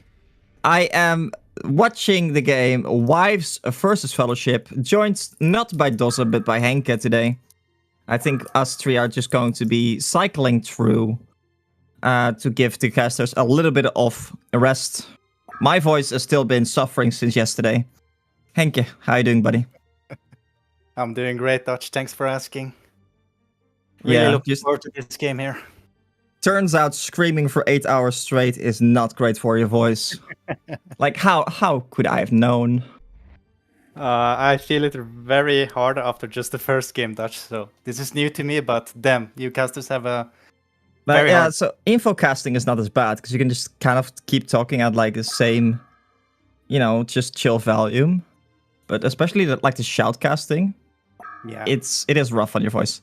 Anyway, to continue with the bans, Electrician, Bushwhack, Artesia, Plague Rider, Armadon, and Keeper. So specifically, Electrician and Artesia seems like targeted bans, I would say. Yeah. Because the Lurky, we don't really see Artesia a lot, but I think he has been having some success with the hero, right? I would say so. Like, Artesia is very strong if you know how to play it well with a combined hero. I think it can I think if you manage to protect her, right? Yeah. And that's always, like, in my opinion, the issue with the hero. If you don't jump her, she's gonna, like, provide so much healing. But if you do jump her, she's like a creep to farm. That is correct. What do you think about the Keeper ban here? So it's pink. So the Hellborn side here that banned the Keeper. I haven't really seen much games from the Legion side, so I'm not really aware like what they picked. Going through their scrolling through the games right now, I see Shoyo Rojo actually having a couple of keep games. Yeah. Actually, I'm seeing a lot of Bushwhack games as well. So there may be some targeted bans as well. Rat Hero again. Classic. And Bramble. Yeah, so the Keeper, of course, being an insane hero. I think the hero is super strong still with the tower heal and whatnot. It has like the ability to delay the game. It does. And then, of course, that AoE ultimate, if you use it properly, it's just very powerful. It's an amazing hero. Yeah. In the right Even hands. like the 5 armor you can put in your carry is like super important in some situations. Yeah. That is true. An empath pick doesn't really speak to me as like a first pick either. That is Empath, true. There is. Empath, of course, did get a small change with her Q, where it's a little bit more versatile now. Yeah. But I don't feel like Empath is a first pick either, when considering there is so many good supports out there like right now. Andro. Yeah. I still love Andro's hero. -6 armor is insane, dude. It is. Like any like Legion hero is like watermouthing just by the thought of like having -6 armor on its abilities. How much does the Lex Talionis minus armor give you? Is it 6? -5. 5. So it's even more than that. Yeah, like the best thing is look at the aura, right? It lasts for 14 seconds, 15 seconds cooldown. That's that's actually amazing. Like there's not many debuffs that last for 14 seconds. No. It's just insane. Like I've missed Aurora before, but it is quite difficult to do. Anyway, we're not seeing a Scrap plus Electrician lane this time, but rather a Bramble plus Scrap lane, maybe? Or at least them picking up together. Speaks to me like you can't really run Bramble in many other lanes. You could still actually run Scrap as a short support, but I don't think you'd necessarily want to. I think the hero is really powerful in a long lane situation, in a 2v2 situation. Yeah, I completely agree with you there. Scrap is not really the best support. Oh, okay. So I also specifically here like the Predator ban, because Predator is a hero that can really tear through the Bramble and this. He doesn't really care about scrap either, does he? No, he doesn't. Not at all. So maybe we can see a Swiftblade ban as well here, because I think Swiftblade similarly has the same kind of strength against scrap. Yeah. Man, it's like I can predict the future. Turns out we're like just 30 seconds behind. This voice just delayed. It's no surprise that the Berserker gets banned here. Like, they have Kimmy, his most favorite hero. I think he have been dominating many games with this hero. Yep. It's a very, smork go hero. Although I will say, like, Lords of Force ultimate does not get reduced by Berserker ultimate. So that is true. if you, like, on one hand, I wouldn't say Lords of Force is as strong as against the Berserker as it is against a Malikan, for example. I think the Malikan is a lot more countered by it, because Malikan does not have the same DPS output. That's true. But if you just go for like armor boots, what else do we see on those Force Gnomes? Wisdom, she picked up every now and then. I love that build. Like, you can just kind of sit in front of the Berserker and just kind of bully him. Shaman picked up here. Yeah. We have seen the Mad Shaman picked up like so much recently. I must say I've seen this hero more and more in both TMM and tournaments recently. I haven't really seen it at TMM too much. No? No. Well, I haven't really played TMM too much. Yeah. Could be the reason. I don't think those two things are correlated. However, yeah, actually, so the first time I've really seen it picked up is last Pro Tournament. Specifically by Beans' team. And I think it was also so specifically to counter the raid boss Armadon. Hammerstorm. Hammerstorm. Oof. The big threat. Yeah, they do have the Mad Shaman. Tempest. And Tempest. Wow. Tempest seems like a greedy pick to me.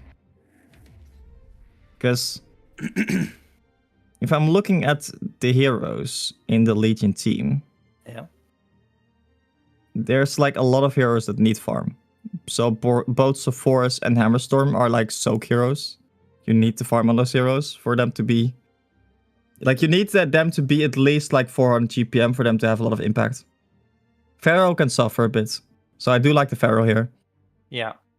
But I agree with you. Tempest was a very greedy pickup here with Hammerstorm and Salvoris. so what... Like, how is the Hellboard going to respond, do you think? I do feel they need another Tempest Canceller. So far, they only have Devo. Yeah, there we go. Chronos pick.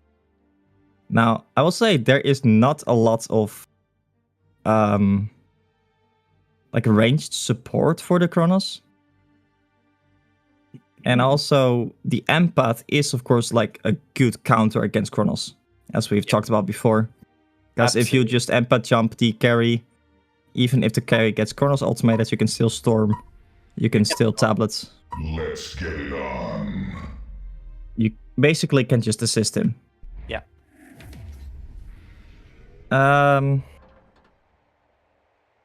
Yeah, Chronos is, of course, like one of those heroes that can just kind of 1v5 if you have enough farm. That is true. It's a very dangerous hero if he gets the farm. Yeah, like just in general, like Resto ultimates is powerful for sure. But if the Chronos is not having a good game, where is the damage coming from? This is the thing that I'm wondering. I mean, if Bramble gets some decent farm, he can do some tremendous damage as well. Yeah, so it's going to be Bramble plus Scrap in the bottom lane as we expected. Yeah. Tempest, I think, is likely going to focus on farming here. I think ward coming out there from Vertigo to spot out ganks. Yeah. I don't know if it's going to be in time though. Because, you know, the Empath wall can really catch Scrap off guard. That is true. The Bramble's not likely going to fall, I would say.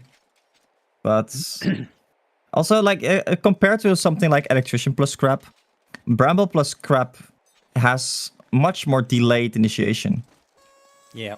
There's not a lot of, like, defensive utility on the Legion side, besides just the heal from the Empath, but you don't really want to use the heal defensively.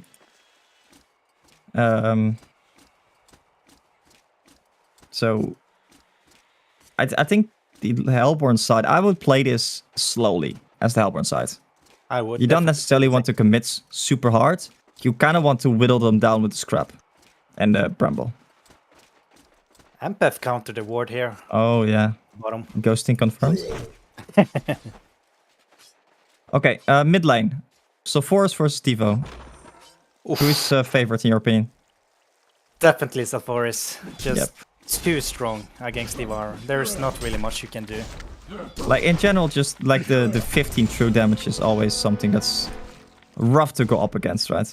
Yeah. He just heals too much and has too much damage against Devo.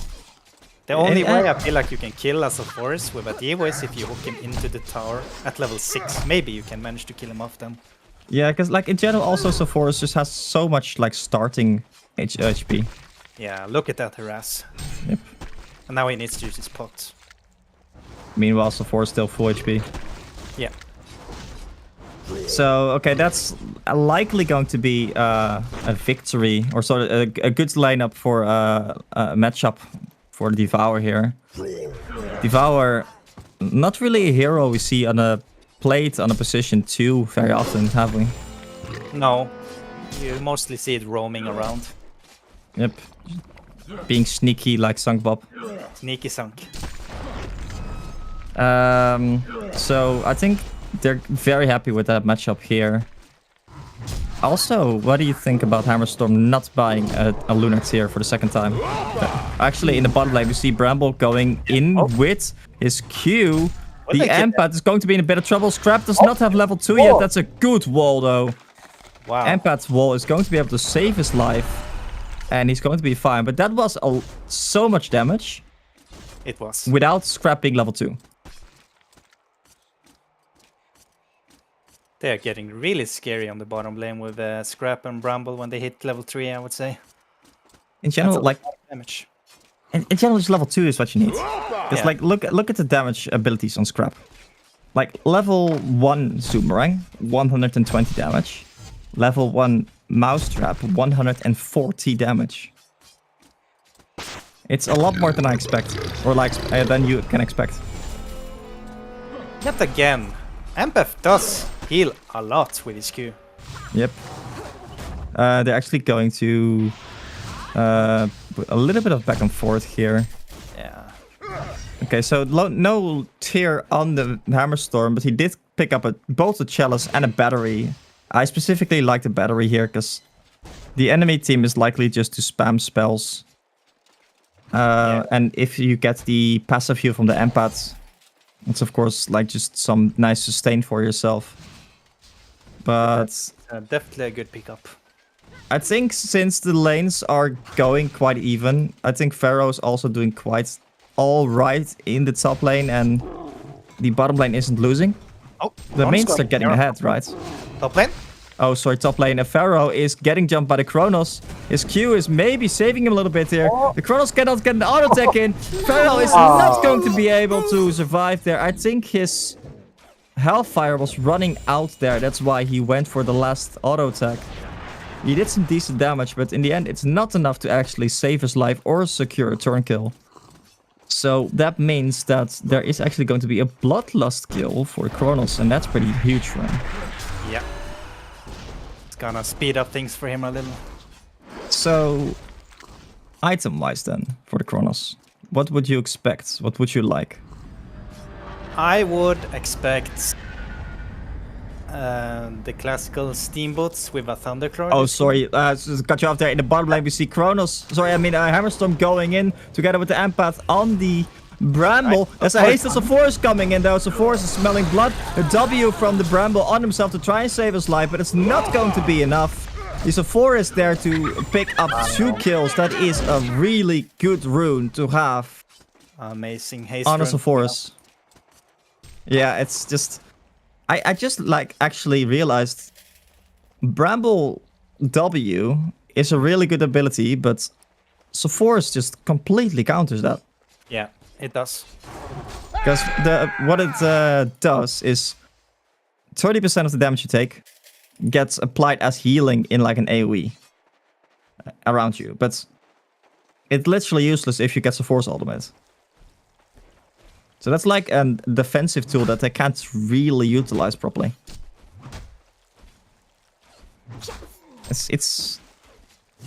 I think if you're... Oh, actually, sorry. In the bottom line, we see Bramble going in on the Hammerstorm. Hammerstorm getting mouse-trapped as well. He does have a stun ready. The Empath actually using his Q offensively. And there comes the Tempest. That's a double ultimate.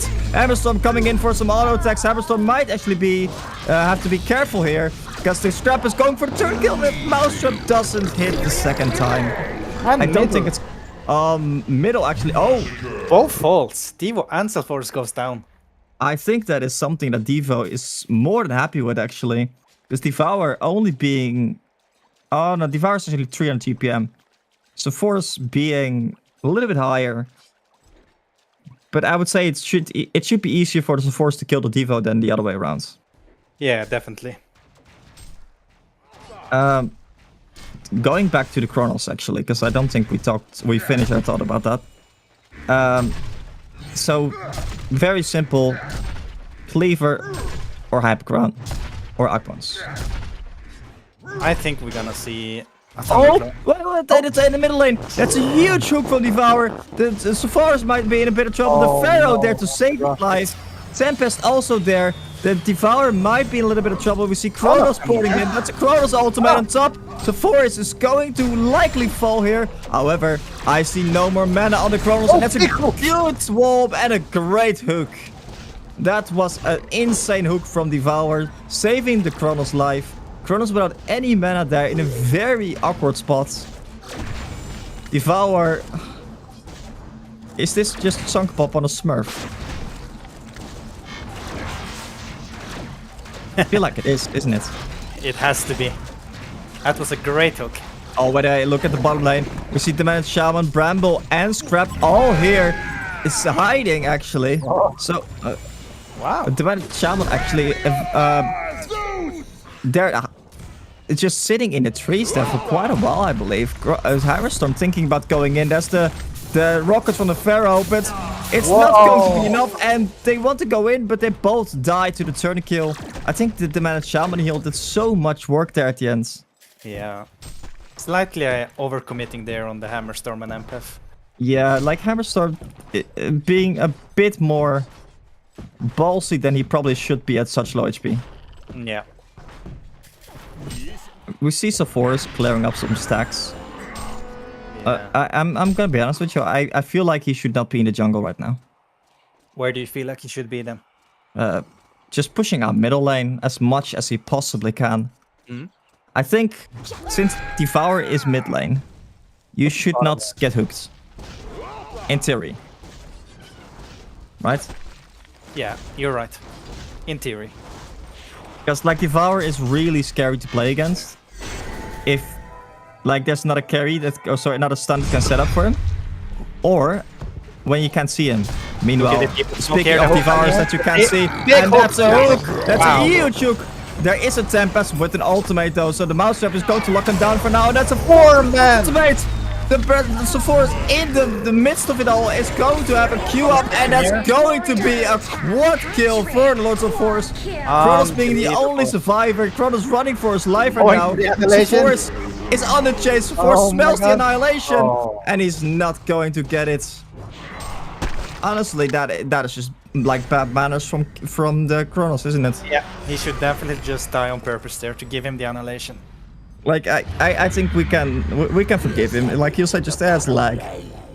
It was lag. I was standing still there for 5 seconds. But yeah, that was a really good hook to start. But like, Sephora's Q in the early game does so much damage. 5 seconds cooldown for 370 magic damage. What do you think of the post haste coming out on Sulfuras here as his first item? Oh my... What do you think about that, Dutch? Is it the right way to go? No. No. I don't see the argument for it. I'm gonna be honest with you. Like, especially against the Managed Shaman and Kronos going for a Malthreats. You need the armor, right? Yeah, he needs to tank up. I'm thinking. Okay, so I would have likely gone for tablets, armor boots, maybe a gnomes after, and just tank up like that, right? Yeah, definitely. I must say I'm really surprised of the post haste. I did not see that coming at all. Did he have Striders already?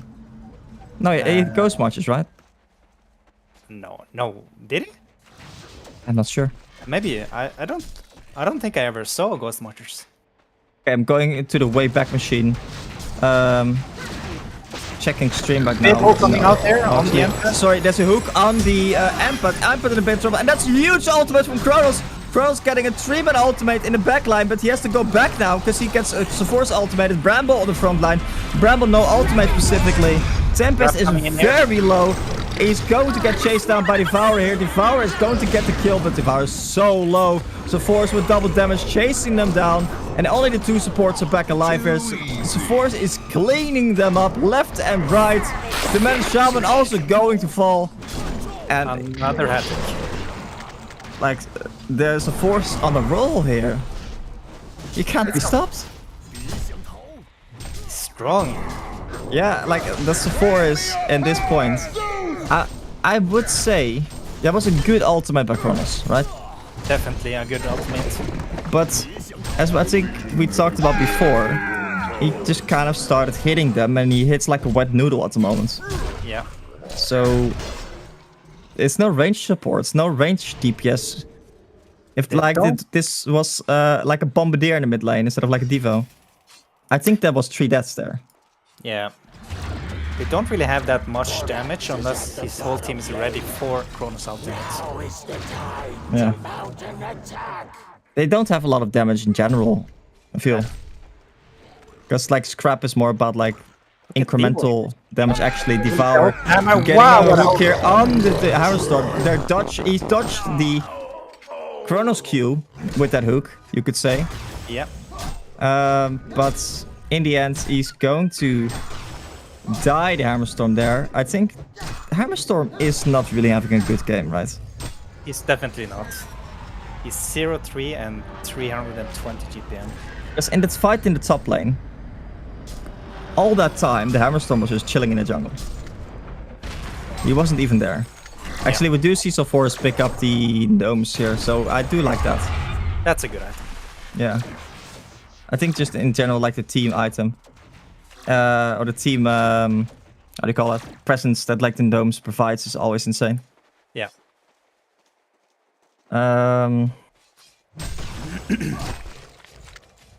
What do you think is the item coming in on the Tempest here?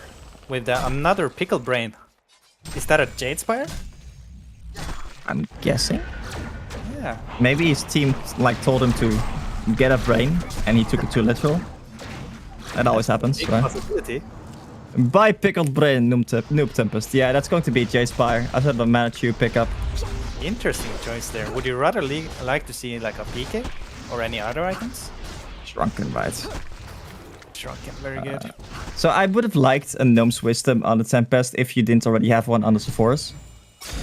But since that is, like you already have one on the Sephora's, don't really need it. But I don't really... So I would like to see... I would have liked to maybe see an outbounce into the Shrunken. Because if you get the outbounce on the Tempest, I think you can farm a little bit more aggressively. And like, taking the big creeps is always a bit awkward as a Tempest. Yeah. Because the Minotaur stuns, the Catman splashes. Oh, by the way, look at this. Devour actually cleaning up some stacks here. Interesting. Well, I wouldn't mind him to just use the invis actually. Because he uses his ultimate to try to kill the stacks. Yeah, Wait, is he gonna leave it like that? looks like it. Maybe he just want to set up a kill here. The Vagabond leader is gonna heal back up. Slowly. I think they will pop his invis here and try to hook the Tempest maybe. Yeah, there are 4 people here, and Pharaoh does have his ultimate. Oh! Ooh, that was almost a really good hook. I will say, by the way, that I also really like the Pharaoh build here. Armor Boots is, Yeah. I think, really good on the Pharaoh. Oh, look at the Tempest deal porting out. Devourer has a hook up. Oh! But he doesn't go for the easy hook, he goes for the hard hook. Oh, wait, it's a forest. I don't think you want to be there, buddy. And that is going to be a dead Sephoris, and that is a savage 6 streak that suddenly goes to the scrap. I am not sure that Sephoris really wanted to go in there when 2 of your teammates just ported out. That's a really good kill for Kronos. 700 gold, just like that. No, Scrap got the kill. Oh, sorry, yeah, scrap. But still, it doesn't, like, yeah, it's a big streak that suddenly, like, goes to your team. And Yeah. Kronos is, like... oh, wow. He goes for Vault Stone into the Elder Parasite. I think I like Elder Parasite before Thunderclaw. Because... I don't know how much Kronos you play. Not so much, but a fair amount, I would say. So, yeah, like, what is your personal favorite? Let's ask it this way. Cleaver or Thunderclaw on the cross? Go by far. Why? Definitely. I just feel like you do no damage with the cleaver. You have to prolong fighting when the meta is fighting. Yeah, I can definitely see that. I, however, do believe that, like, if you go late game with the Kronos, you usually are in a good position. Usually, yeah. Although I will say specifically this game against the Tempest, I'm not sure that holds. But like Thunderclaw with a Kronos just means that, like, it's farming ancients, farming stacks is just so awkward. And you usually, I feel like you need to go Elder Parasite before Thunderclaw. And especially this game, like, I think you'll do enough damage with the Demanded Shaman against with Cleaver. Because you did mainly want physical damage against the enemy team if you have a Demanded Shaman on your team. The minus armor is just too big for that. The minus armor is really good. Now, I will say, though, if I were this Kronos, I would have picked up a battery a while ago. Because I've seen him without mana a couple of times now. Definitely. I would have not gone for the Knuckles. I would have gone for Elder Parasite into the Thunderclaw, probably. Because with those 2 items, you can kind of farm jungle. Yeah. I don't see much point of buying Knuckles on Kronos, to be fair. I think it's a waste of gold. I could see it if you are under pressure. And if you are, like... If you just want to manage the game. Because Kronos can be used, or can be played aggressively. And oh, that's a good hook on the Ampad there. Devourer is likely going to get a kill here. I don't see Ampad living through this one. Ampad was busy counterwarding there. But here comes the team support. Look at this. So Forrest going in. Pharaoh missing his ultimate indeed. The Demanded Shaman in a bit of trouble. The Demanded Shaman No! Undeserved. Wait, did he not have escape? He still does not have escape. Oh, now he levels it. Like, cape on the Demanded Shaman, just a passive one, is so good. Yeah, it really It basically gives you, like, plus 200 max health, you can see it as. It's like 2 Congors, almost. Yeah. Look at this, by the way. Kronos, together with this team, just cleaning up Ancients. But, like, if he had Cleaver, he could do this solo. He could have. But without... I like that his team is helping him here. Oh, by the way, there's a good ward by Ampad, blocking the Ancients there and giving huge vision. Hammerstorm, meanwhile, recovering, but still not being really in the position where he wants to be. Yeah. Oh, why do I'm setting up for on the Chronos. It's a TP support coming in. Who is that? That is going to be Sephoris. Sephoris picking up an Energizer. Going full movement speed. I cannot disagree with that. Right? I can only give my thumbs up for that. Movement speed is the king. Exactly. Like, why do you need like survivability tools if you can just outrun the noobs? Because there's not a lot of catch on the enemy team, right? That's true. Yeah, this Devour. But if you don't get hooked, like this Pharaoh Tempest... Oh my god, Pharaoh. I haven't seen Pharaoh hit a single ultimate, I think. Has he? Oh, there comes a Hammer Storm from the side on the Bramble. The Bramble's not really just going to go for Tempest ultimating. Only the Devour though. But Kronos isn't there. Kronos is only half HP and he's in the bottom lane. He doesn't have mana either. There's a Hammer Storm stun under the Man Shaman. The Man Shaman going down. Scrap, the only survivor of that team fight. That was, I think, just the lead of the Legion team shining through there and them capitalizing on it. Does not look good for Hellborn's side though. Another 3 kills for the Sephoris, by the way. Yeah. That's his 3rd hat-trick this game. On top of a quad kill. Yeah, so two quad kills. Sorry, two hat-tricks and a quad kill, yeah. Yeah. Yeah, he's on a roll. This, like, he bought something. It can only be a wind whistle, right? I'm sorry to disappoint you, Dash, but I don't think so. I mean, can we report him if he doesn't? What do you think he's buying here? I think he's tanking up with something. Or maybe a tablet. So, tablet's not that great against the Bramble. No, it's not. Ice Brands. Oh, he's probably going for Frostal Skull. Look at this. Devour is in position. Devour is ready to hook the Tempest. Tempest is going to get hooked there. There's no ultimate on the Tempest, but Tempest does have a Shaman's Headrest actually. And that's a huge wall actually from the Pharaoh. Trying to save his Tempest, but he's not going to be able to. Look at there, once Kronos again, stuck in the trees. The Pharaoh is going down. Kronos is stuck in the trees. He cannot do The anything. trees respond.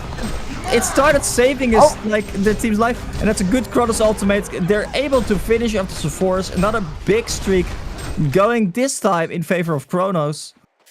Kronos getting a hardcore griefed by the trees there. Yeah. Meanwhile, but Hammerstorm again wasn't there. What do you think about this fight? Should they even take the fight, being up there when Hammerstorm is not even close to them?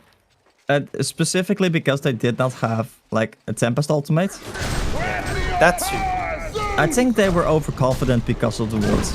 Yeah, definitely. But that ward does not scout out Devour sitting in trees like that. So I will say, this Devour is playing really well. The Devo here smoking up. Oh, what is he going to do? I think he is... I was gonna say maybe he realized that this guy was doing Conger. Because he is actually soloing Conger. Is he going to be able to do this? Yeah. He doesn't do a dodge. Unlucky. Forex, meanwhile, doing Forex things in the bottom lane. Yeah, I think that's going to be like a Frostal Skull on the Lords of Force, right? And Yeah, I think so. I really like it specifically because the Devour is always setting up hooks. Knowing where Devour is makes like dodging his hooks like 10 times easier. Yeah, you're right. It's a really good item spotting off your enemy. Okay, by the way, I see that Devour has an Invis rune. Hammerstorm might want to be a little bit careful. He's Okay, he's not going to be greedy.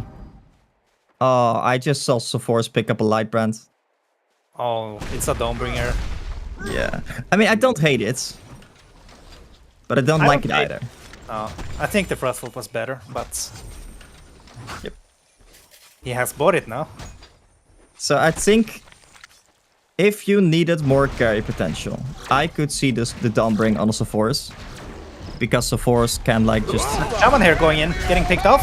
Oh, actually, the Managed Shaman getting picked up indeed in the back line there. I'm not sure, did he just walk up or something? Just walked up. He was going to try to ward, but unfortunately they were ready for him.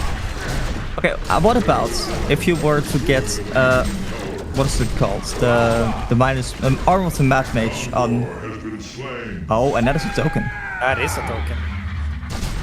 I think we're gonna be seeing a lot of fighting now and pushing. But well, to be fair, they haven't really like not done that because they didn't have token or something, you know? Actually, Devour is going to run in Forest here. Forest is one speedy boy, and he does have like a good slow here, but that's the Chronos coming in, and they're collapsing on Forest. Forest is going to go down instantly. Here comes the Tempest though, but the Hammerstorm once again not there. Chronos ultimate right on top. Tempest is going to fall. What is Tempest really going to do? Why are they going in? Both Hammerstorm and Empath were not there. Not good. Like they weren't even close. And now look, they're gonna team up here. And that is a 3-man port in the bottom lane. They lack catch without Devour though. Oh, Devour is peeking now though. Devour's on the chase. I don't think they saw him going to the left side there at all. Look at Hammer here. He wants to turn here maybe. Hammer, like, buddy. Shaman. Oh, Buddy, no. I don't think you want to do that. That's a hook on the man Shaman. I think he... Oh, that's the cleave. Okay, Kronos specifically not there though. So this might actually be a huge fight for the Hellborns of a Legion side here. The Hammerstorm is chasing. Kronos is going in right now. He has Geobane, but is it going to be enough? So Hammerstorm is going to fall. Hammerstorm is once again, but he doesn't have his ultimate now. Hammerstorm is going to fall once again. And that is a huge overcommitment from the Legion side. Yeah. I will say though, I think that was a first hit bash. Kronos just went in, boom, bash. Yeah. Always love it when it happens. But like, you have to wonder. Well, actually, okay, so I have to wonder two things. One, why is Hammerstorm not getting a shrunken? And two, like, should you really be fighting that? No, he should not. He should just have went back with FF when he could. How much time did he have left on his token? No, not long. Because I can imagine that he just kind of wanted to get value out of his token. Yeah. But that's still not a good reason to suicide there. What do you think? Actually, okay, look at this. Devour finding two guys, both Pharaoh and Tempest there. Tempest popping in ultimate, but the team support once again not there. Hammerstorm just spawning in. Hammerstorm is not going to be in time there. That instantly Pharaoh dying. Devour is going to die to the Force ultimate, but here comes the Hammerstorm. Kronos ultimate. Kronos not being there currently. He's healing up in the background. He has an ultimate up actually. Look at this. If he's going there, that's going to maybe be a huge ultimate. But he chooses to not commit to that. Okay, now Hammerstorm goes. Kronos goes in. That's a big ultimate. Hammerstorm is getting locked down. There's no Geobane on the Kronos. Kronos is not going to be able to do much there. And Sephora just finishes off both the Bramble and the man Shaman, I think, were there. Kronos Yeah, Kronos to get out there. Kronos at this point just doesn't do enough damage, right? No, it doesn't. Should he maybe have gone Hypercron? Oh, no, he's not going to be able to find the Kronos there. Because, okay, he's going for Hypercron now, I'm assuming. But I'm looking at this Geobane. And I'm slightly wondering why. What is it for exactly? I mean, I think it's just a comfort build. Yeah, I guess. I mean, it's a good item. It can be used to dodge hammer stun and other... Yeah. But in general, Hypercron is like 2 times the damage at the... Oh, that's a good dodge actually of the Kronos, of the Hammerstorm Q, I mean. But Hypercron is like 2 times the damage that the Thunderclaw provides. Yeah. Dawnbringer being picked up now on the Forest. Yeah, that's not a big shock, I would say. And he is like tanky right now. But what do you think of the Mad Mage? Oh, wait, hold on. I thought actually Kronos running into the Empath here. Empath might just straight up die. That is Hammerstorm in a bad position. Hammerstorm getting ultimated by Devour, but there is the Pharaoh to save him. Hammerstorm is going down. There's no Tempest ultimate, but it's a big brawl right now. Kronos going full hand. Kronos not being ultimated by the Force. Force ultimate got used to someone else instead on the Bramble, it seems. Kronos in the backline there. Kronos is going to be able to finish off the Sephora. The Devour hooked the Tempest. Tempest in a lot of trouble right now. Devour is getting low, but I don't think it's going to be enough to finish off the Devour there. That's Bramble. a 5 for 0. That is a huge huge team fight without the Kronos ultimates, notably. Yeah. I do feel, again, though, that the Legion team overcommitted because they did not have a Tempest ultimate this fight either. Yeah, but they also did not have Kronos ultimates. That is true.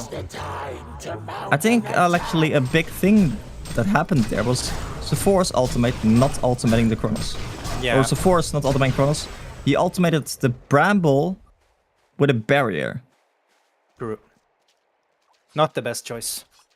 No.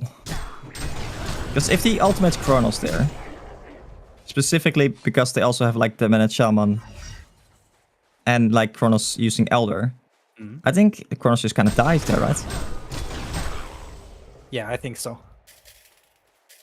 Oh, Breastplate, am I seeing? I like it. I like it a lot, actually. Really good item pickup here. Yeah. Look, he's just going for like an aura build, I mean. Yeah. It Which was. is- not yeah, the that's one. what you want to do, because he has the HP pool right now. He just needs a little bit of armor, because a very large portion of the damage from the Hellborn side is still going to be physical damage. Yeah. Legion looks like they want to kill Kongar again here on their side. Yeah, they've been very diligent when it comes to killing Congress. Forex, meanwhile, doing Forex things in the bottom lane. Pushing, killing creeps. Yep. And denying himself. Look at that damage on Hammerstorm. Yeah, so... Okay, so let's talk... what I would consider the questionable item choices of the Legion side. Tempest, Shaman's Hattress, and Astro and Jadespire. And then Hammerstorm, no Shrunken. That's true. And no Wind Whistle. What are your thoughts about this? I'm really surprised that Tempest didn't try go for a PK at all. He went Barrier. Yeah. I understand he wants to be a bit tanky and all, but only tanky? I don't know. Feel Yeah, like I also like... What magic damage is coming out from the Legion side here? From the Hellborn Yeah. side, I mean. Right. That's the good question. It's like Bramble ult. No, that's... Oh, is that... wait, look at this. Kronos smoked up. Bramble also being there. Oh, that's an ultimate from the Kronos. Oh, two No. people there. Tempest instantly gonna go down. The Emperor is not going to be able to catch him there. Wait, that's a Look at Devour Hammerstorm ultimate here. on the Hammerstorm. Hammerstorm is not going to be able to be finished off. Hammerstorm just 3-smacked the Kronos back to the well. Now it's a Forest plus Hammerstorm against the world here. Scrap is running for his life. Scrap is tableting over the edge. And so Forest just chasing down the rest. I don't think he's going to be able to finish up the man Shaman here. And Bramble also somehow lived there. But that was what I would consider kind of a decent initiation. However, the Pharaoh actually managed to ultimate out of the Kronos ultimate. So Kronos jumped like 3 people there, right? Yeah. Yeah, he killed Tempest immediately as fast as he could. Do they see this? They absolutely see this. Can I do something about it? My answer is no, but who knows, they might try to gamble. I mean, I saw like a good steal from an Apex yesterday. Token of life again on Hammerstorm. Oh my god, look at the bottom lane. Yeah. Like I moan every time I see Forex. Just It's an annoying monster. they haven't hit the bottom tower a single time, the Hellborn team. Like they haven't been there. They haven't done anything to it's just a Forex going bottom lane. Over and over and over again. And like this is also I think like why Scrap is at 320 or 2 GPM. Hammerstorm. Oh, Hammerstorm actually being caught there by Devour, but that's a Hammerstorm with a token. Are you sure you want to go on that, buddy?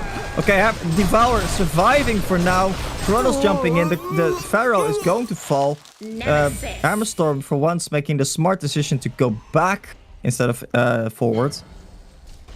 And also, wow, look at this. Sephora is picking up a full Demonic. And keeping it on plus. Now, that's something I really like. Yeah. A staff on Bramble being picked up here. Will he yeah, look to staff the Chronos, you think? Oh wow, look at the charges that he has, by the way. Yeah. 16 charges. That's a plus tanky one. 26% max health. Do you have to kind of wonder though? Does that mean you get like 4 shots instead of 3 shots by the Hammerstorm? I'm a little bit surprised though that I don't see a Mystic Vestment on Bramble nor Demented Shaman this game.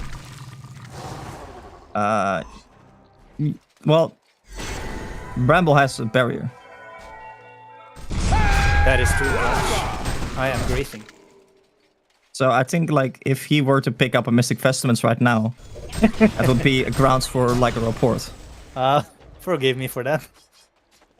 But yeah, the Demented Shaman. I mean, I think it's just like lack of gold, if nothing else. Yeah. I think they had a tough game. Actually, Scrap does have gnomes though. For a little bit of magic AoE magic armor. Okay, so Forax was bottom again, but actually Lords of Forest did some Chronos smoking bottom here on the Forax violence. We do indeed see the Chronos smoking up here. Oh, and that's a blind jump, and that's going to be enough. Is it going to be enough actually? So Forest is so tanky, there's no Chronos like Geobane. And oh, look at this, Devour going in. Is it going to be enough to finish him off? Yes, it finally is. Without that Geobane, Chronos really... Hammer popping is out. Oh, wow. He's so aggressive. Token out in 5 seconds. There's actually the Pharaoh going in. Tempest ultimate. Tempest ultimate gets cancelled by the Pharaoh. By something there. I didn't know. Actually, Demented Shaman probably. Hammerstorm putting in auto attacks. The team is falling. Hammerstorm Bramble is thinking actually. Chronos jumping in, but I'm not sure Chronos wants to do that. Yes, he does. Absolutely. He is going to get a quad kill there, and he's going to clean up the team. That's another 5-0 for the Hellborn team. Tempest ultimate instantly getting cancelled again. And I like it's I'm so surprised by how these team fights are going, because this is like a Chronos without without a Shrunken. He didn't even have an ultimate. It's true. Hammerstorm choosing to commit to the tower there when he doesn't have either Shrunken or like Token, because Token was running out in like 5 seconds there prior to the start of the team fight. So I feel like this game is Legions to lose. I feel the same. Especially now when Chronos picked up a Resto Stone. That is... Wait, does he have enough mana? He's gonna have enough mana if he has full from the beginning. Okay, so Q is 120, 110. 2 ultimates, 400, so that's 500. Resto is 375, so that's 900 plus mana usage. Oh, that's not counting Geobane. Oh, I just noticed. Yes, that's a staff actually. Bramble staffed him. Yep. Now his teammates can do damage inside his ulti and also auto-attack and use spells. I mean, yeah, 80% slower. Yeah. But I guess the rot from Devour steals does full damage. That's true. Like it sounds really good when you think like, okay, let's, you can do damage. Yeah. Oh, Paradise Griefing, nice. Paradise Griefing, no worries. As usual. Yeah. Actually, I just noticed as well that they have like a team that gets like increasingly tanky as the game goes on the Legion side or Hellborn side. Yep. With both Bramble and Devour getting tankier the longer the game goes on. Look at that plate mail being picked up on Sulfuras. Even more armor getting picked up. Yes, I would have loved for Sulfuras to pick up the armor of the Mad Mage. Yeah. Because, like, the way that you die as Sulfuras, I think is going to be like a Storm Cloud most of the time. But maybe he's going for Fossil Plate. I could see that actually as well. That's also a very good item. Because, like, 30% attack speed slow if you activate it, and 10% attack speed slow like passively. That does like hurt the Kronos quite a bit, I think. It does.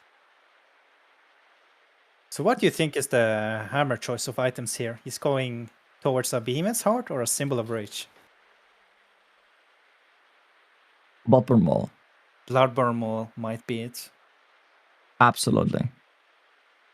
I mean, I'm just amazed he's not going for a Shrunken. Still. Like, I don't know what to say, man. Like, pick up a Shrunken. Yes, like, I know there's, like, a lot of physical damage from the Hellborn team, also because of and Shaman, but still, like, the Hyper Crown is still a large part of the Kronos damage. Yeah. Kronos does have 370 attack damage with, like, a double damage, but... Like, you already have so much armor. I guess he just wants to survive the double Kronos ultimate, but I don't think a heart is going to allow you to survive that. It's not. It's just Like- too much. Just getting a Thief's Cloak if you really want to live. That's not a bad item. Really. I mean... Okay, so... They also don't really have a PK in the Hammerstorm. They have like a tablet now on the empaths. I would have liked for Sephoris to just pick up a sheep stick, honestly. A sheep stick for the catch potential? Yeah, of course, Kronos. Yeah. Like, go on Kronos for once. True. If they catch Kronos and kill him, they win the fight immediately. Yep. It's like such a single core. Although they don't have like something like a PK to follow up on that sheep stick. That is true. They only have their ultimate. But even like just being able to be outside and Kronos going in, and like not catching Sephoris, you can just sheep the Kronos then, and he doesn't do damage for 3 seconds or 3.5 seconds. That's still huge. It's still good, definitely. Yeah. I do feel like this is Hellborn's game now, if I'm not completely going ahead myself here. But No, I think you're absolutely right there. So like the resto on Kronos is just so... It's a game changer, right? it is. Because prior to this, he had 5 seconds of his ultimate. Now he has 12 seconds. I would say everything depends on the initiation error. Who catches who first. Yeah. And what do you think like on items, item-wise on Kronos? I do like the items except that last item for the Savage Mage or the Doombringer. Does Kronos need... Because I feel like they have not been able to hit the Force ultimate on the Kronos. Yeah. Like at all. I would say maybe Oh, look at this. Actually, 5 men team coming there. in. They Look want at to this. go. The Smelling Blood Scrap is not there, but the rest of the entire team is there. They're going on a okay. bramble, but that is not the target you Sorry. want to go on, buddy. Oh. He actually agrees. And so like, if I'm gonna catch the bramble, nah, no thank you. They are saying, know- let's go back to Condor. Yep. Like there's so much HP on the Legions on the Hellborn side. Yeah. I'm seeing, but I feel like none of it matters. If you look at like meaningful HP, as in Devour is a tanky boy, but is he a threat? Not really, I would say. I would say not at all. Right? What does he really do against something like a Hammerstorm?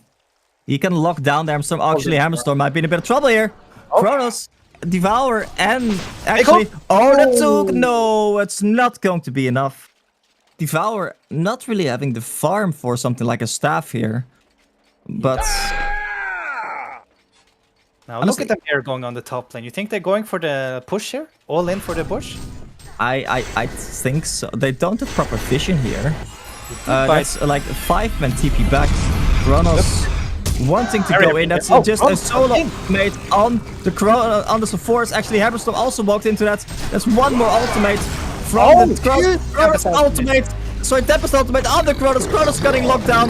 He used both ultimates. Is not able to get anything done. That's the fourth ultimate. Kronos going to fall here. Hammerstorm thinking, let's just get the Rex. And he's going to get that. The Bramble with all his tankiness also not able to. But look at this, by the way. Look at the bottom lane. I don't want to say like hashtag bloody Vorax. But Vorax just pushed a tower and a Rex. Yeah. So in the end, it's a 1-for-1. Oh, and it's a buyback on Kronos? Yeah, he did buy back there. But I don't know for what, but he did buy back. he didn't have he didn't have like ultimates. No, he didn't. Kronos trying to do the combo. Will they contest him? So they might see this with Hammerstorm Frostwolf if he pops it here. Oh, Hammerstorm picking up a haste rune. Haste on the hammer. He is going to scout them out. I guess Bramble is in a bit of an awkward situation there. Gets stunned here. He's yeah, but I don't think the Bramble is really going to be in much danger. No. He had no ultimate on hammer right there. No. But also this like Bramble is one of the tankiest players in the team right now. Bramble walking up very aggressively. Hammerstorm going full smork mode. Bramble is actually falling here. That's a good hook though from Devour. So Sephora's ultimate on top. I don't think that Bramble is in any danger of actually falling here, but does this Conquer or not? they don't have ultimates on Kronos. I don't think they will. So back in the day, oh, that's a good hook. I don't think you want to beat our Kronos. Has been slain. There's nothing you can do. Oh, that's not a token. Yeah, I mean, like, Hammerstorm, look at his HP, though. Yeah.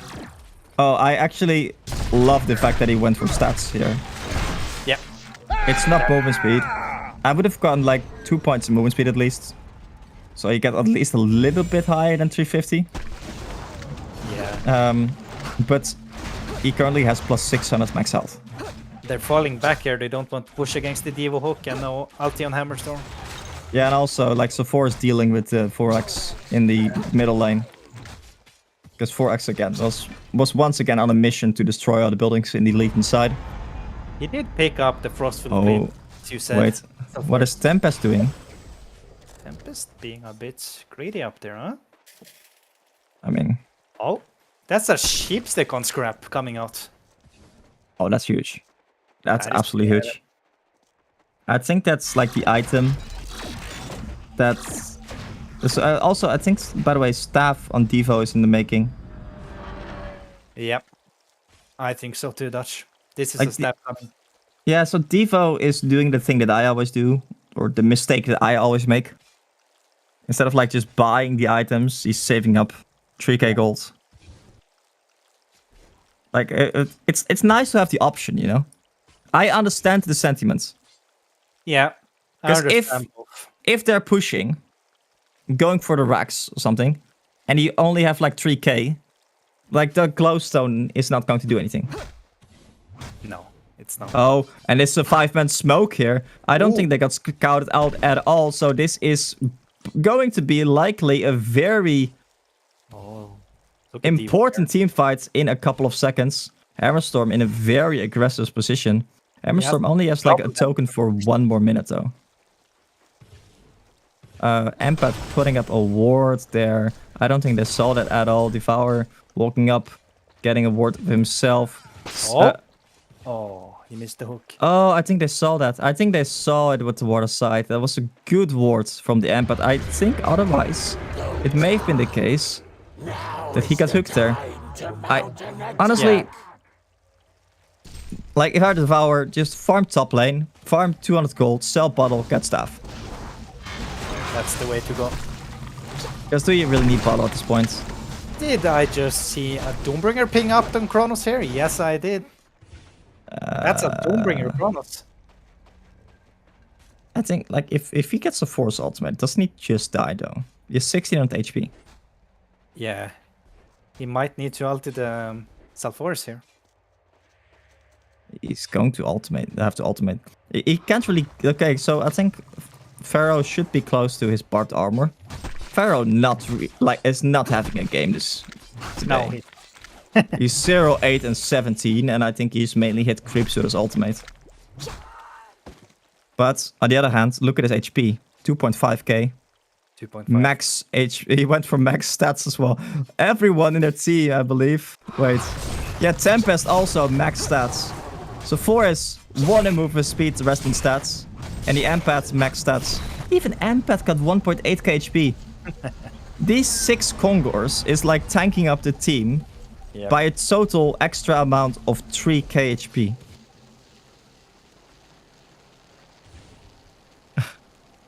But this is together with like you have the Empath heal on top of that as well. Wait, is Hammerstorm buying a wing bow? I think he picked up Fox bow. I think the X is silence. Fall bow. Fall bow, that's the one. Fox bow. My inner Frenchman just died a little bit there when you said it. But yeah, I like it, I think. Let's see here. Okay, so Yeah, actually, that's wait, awesome. we see 3 people smoking up. Scrap not being there, but the rest of them is. So I saw a Slayer in the inventory of the Chronos prior to this, right? Yeah. And of course that went into the Doombringer, but I don't think they know that. Now, if I were this Hammerstorm, I would say that's likely going to be an Savage Mace. Yeah. So, would this be the moment to not have a buyback and to have 2... Oh, actually, are they catching the Tempest here? Tempest once again being caught. I mean, is that a charge? No, you only get a charge when you get a kill on the Doombringer. Yeah, correct. I mean, okay, so the one thing I do like about the Doombringer pickup is a Doombringer on a Hammerstorm is not really going to change that much. It's not. Because he currently has 300 damage. With his ultimate, it's going to be close to 600. Like a Doombringer changing that to 900 is not really that much of a DPS increase. While for the Chronos, it's like double his damage. As like they actually take their first Conger of the game. How many Congers? Now we can be tanky too, don't they think? Is this number 5? 7. Oh, going in there pushing. Number 7. 7. Wow. 6 stacks on the Legion side. But yeah, Chronos playing so aggressive. He is. Very Honestly. aggressive here, being in the front line. Wait, okay, so... Oh, Pharaoh ulti. Oh, Pharaoh actually going. And Tempest is up. That's why they really are looking to go. Pharaoh, they're not really committing to the Pharaoh initiation there. Would you not just buy a staff on the Force here? So you get a staff. You already have 8 charges. So with a staff, your Force ultimate is doing 1.2k magic damage. Yeah. Chronos only has 1700 HP. With Elder Parasite, that's close to like 1500. I do feel like a Sheepstick might be the better option if they can catch him. I guess like Force ultimate can get cancelled if Force just dies. Yeah. But it's like, is Force going to die? Look at his armor. 46.8 armor. Yes, 6,000 gold on Sephoris here. I would say buy staff, upgrade the Empath, have the Empath permanently jump the Hammerstorm. Yeah. And then also have a Hammerstorm staff. I think I would, if I were the... Or maybe actually, maybe you don't want to do that right now because then you want to buy back. As 4X is making its way downtown top lane again. Are we gonna see initiation on the scrap here? Will they fall for a bit? On the no, I think on the Bramble, you mean? On the Bramble, yeah, sorry. Devour still does not have a staff. Wait, what are they saving up for? I'm not sure. Can these guys buy something? Anything? I mean, I think the Hellborn side is happy with this since, you know, 4x just being, you know, doing 4x things in the top lane. Look at that. That's a wing bow on the Kronos now. Yep, and that is suddenly a lot tankier for Kronos. He did sell his Elder Parasite, so he doesn't have any sustain anymore. That is true. I think this does mean that Kronos does really need to get more points in his in max stats instead of like movement speed here.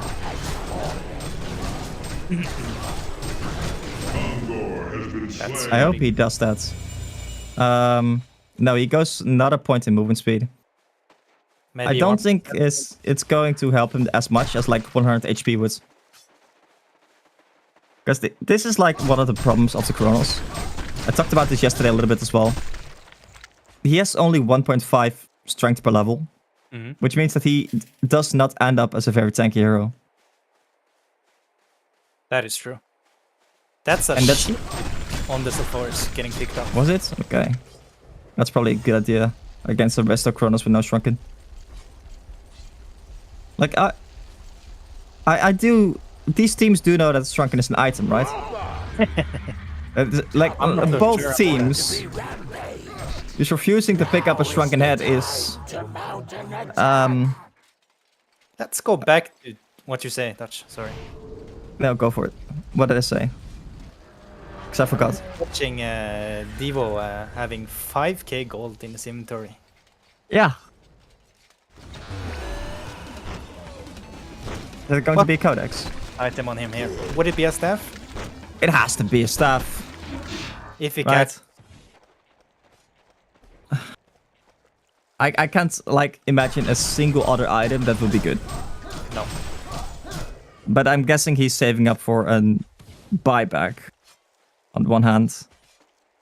On the other hand, like, is a buyback really going to do that much? Not really. Not for him. Like, if you lose a team fight, I don't think you're coming back from that. Because it likely means that you already used your... look at this, by the way, in the top lane. 5 people there. Both teams really afraid of taking the fight here. But they saw Or it this. can be the end. They saw this. There's a good ward on the cliff there. Yep. So they're kind of baiting the Hammerstorm, but the Hellbrand side knows this actually. The Scrap 4x was in the top lane, and Scrap is actually... the 4x is down for 50 seconds. That's actually kind of a big deal. Which means that, like, instead of, like, sending 4x to the bottom lane, they're just sending Bramble to the bottom lane, it seems. Another raid boss. Oh, look at this Hammerstorm in the bottom lane. Do they see him? I don't think they do. Hammerstorm used his Frostwolf Skull. They used the Doggos. The Doggos are searching out the targets. Pharaoh deciding to not go in, which is likely, I would say, correct choice. But both teams are just kind of look at playing that. very hesitant. Maybe Sorry? Kronos wants to go in here. Kronos getting an Invis rune. Did they see that? They absolutely saw that. Yeah, they did. Maybe they will get a reward. And this is an Ion Empath. That's, Oh, this might be big. I see 3 people being smoked up, and I see Hammerstorm not smoked up for some reason. Hammerstorm, the only one that is not smoked up there. Look at this. And Devour. Oh, Devour picked up a sheep stick? He did buy a sheep stick. Is that good? Oh, Bramble ulti being used here in the middle lane. Oh, sorry, they're going in on the Hammerstorm. That's 1 sheep stick down. Bramble going in on the Hammerstorm, but Hammerstorm is so tanky. He has 100 HP region, actually. Kronos, sorry, Hammerstorm going in on a Scrap. Scrap almost instantly going down. Tempest ultimate on the Kronos. Kronos might not be able to live. That's the first ultimate on top of it as well. Kronos is likely not going to live here. He pops his ultimate, but it's not going to be in time. Kronos is going to fall. He actually leaps out to maybe try and save the Doombringer, so that means he can buy back and... Can he pick up the Doombringer? No! Scrap picked up the Doombringer. Kronos going in again here without his Doombringer. But Oh, that's a big tablet from the... No damage. Oh, Kronos in trouble here. Yeah, Kronos does not have the damage that he needs. Hammerstorm is so tanky. Look at that. Bramble trying to live here, but Bramble is eventually going to die. Another stun. Wow. Oh, and now the Doombringer's on the ground there. Look at bottom touch. They're pushing us heavily with the creeps. Oh, look at it. Tempest with the Doombringer now. Yeah. His time has come, but yeah. Like, yes, they get the bottom racks, but... What happened here? They caught the Kronos and he was not able to do anything. So, Kronos really just wanted one objective, and that was Tempest. Yep. He went in, but before he could ultimate, Tempest used his ultimate on Kronos. Oh, Pharaoh initiating That's here. a big Pharaoh ultimate. And yeah, they just melt. That looks to be the game, Dutch. Yep. Honestly, I think Kronos may have needed a crit this game. Yeah. Kronos going in, trying to defend. Last man standing here. Devo coming with the Hokan Safaris into the pool. That's a good hook.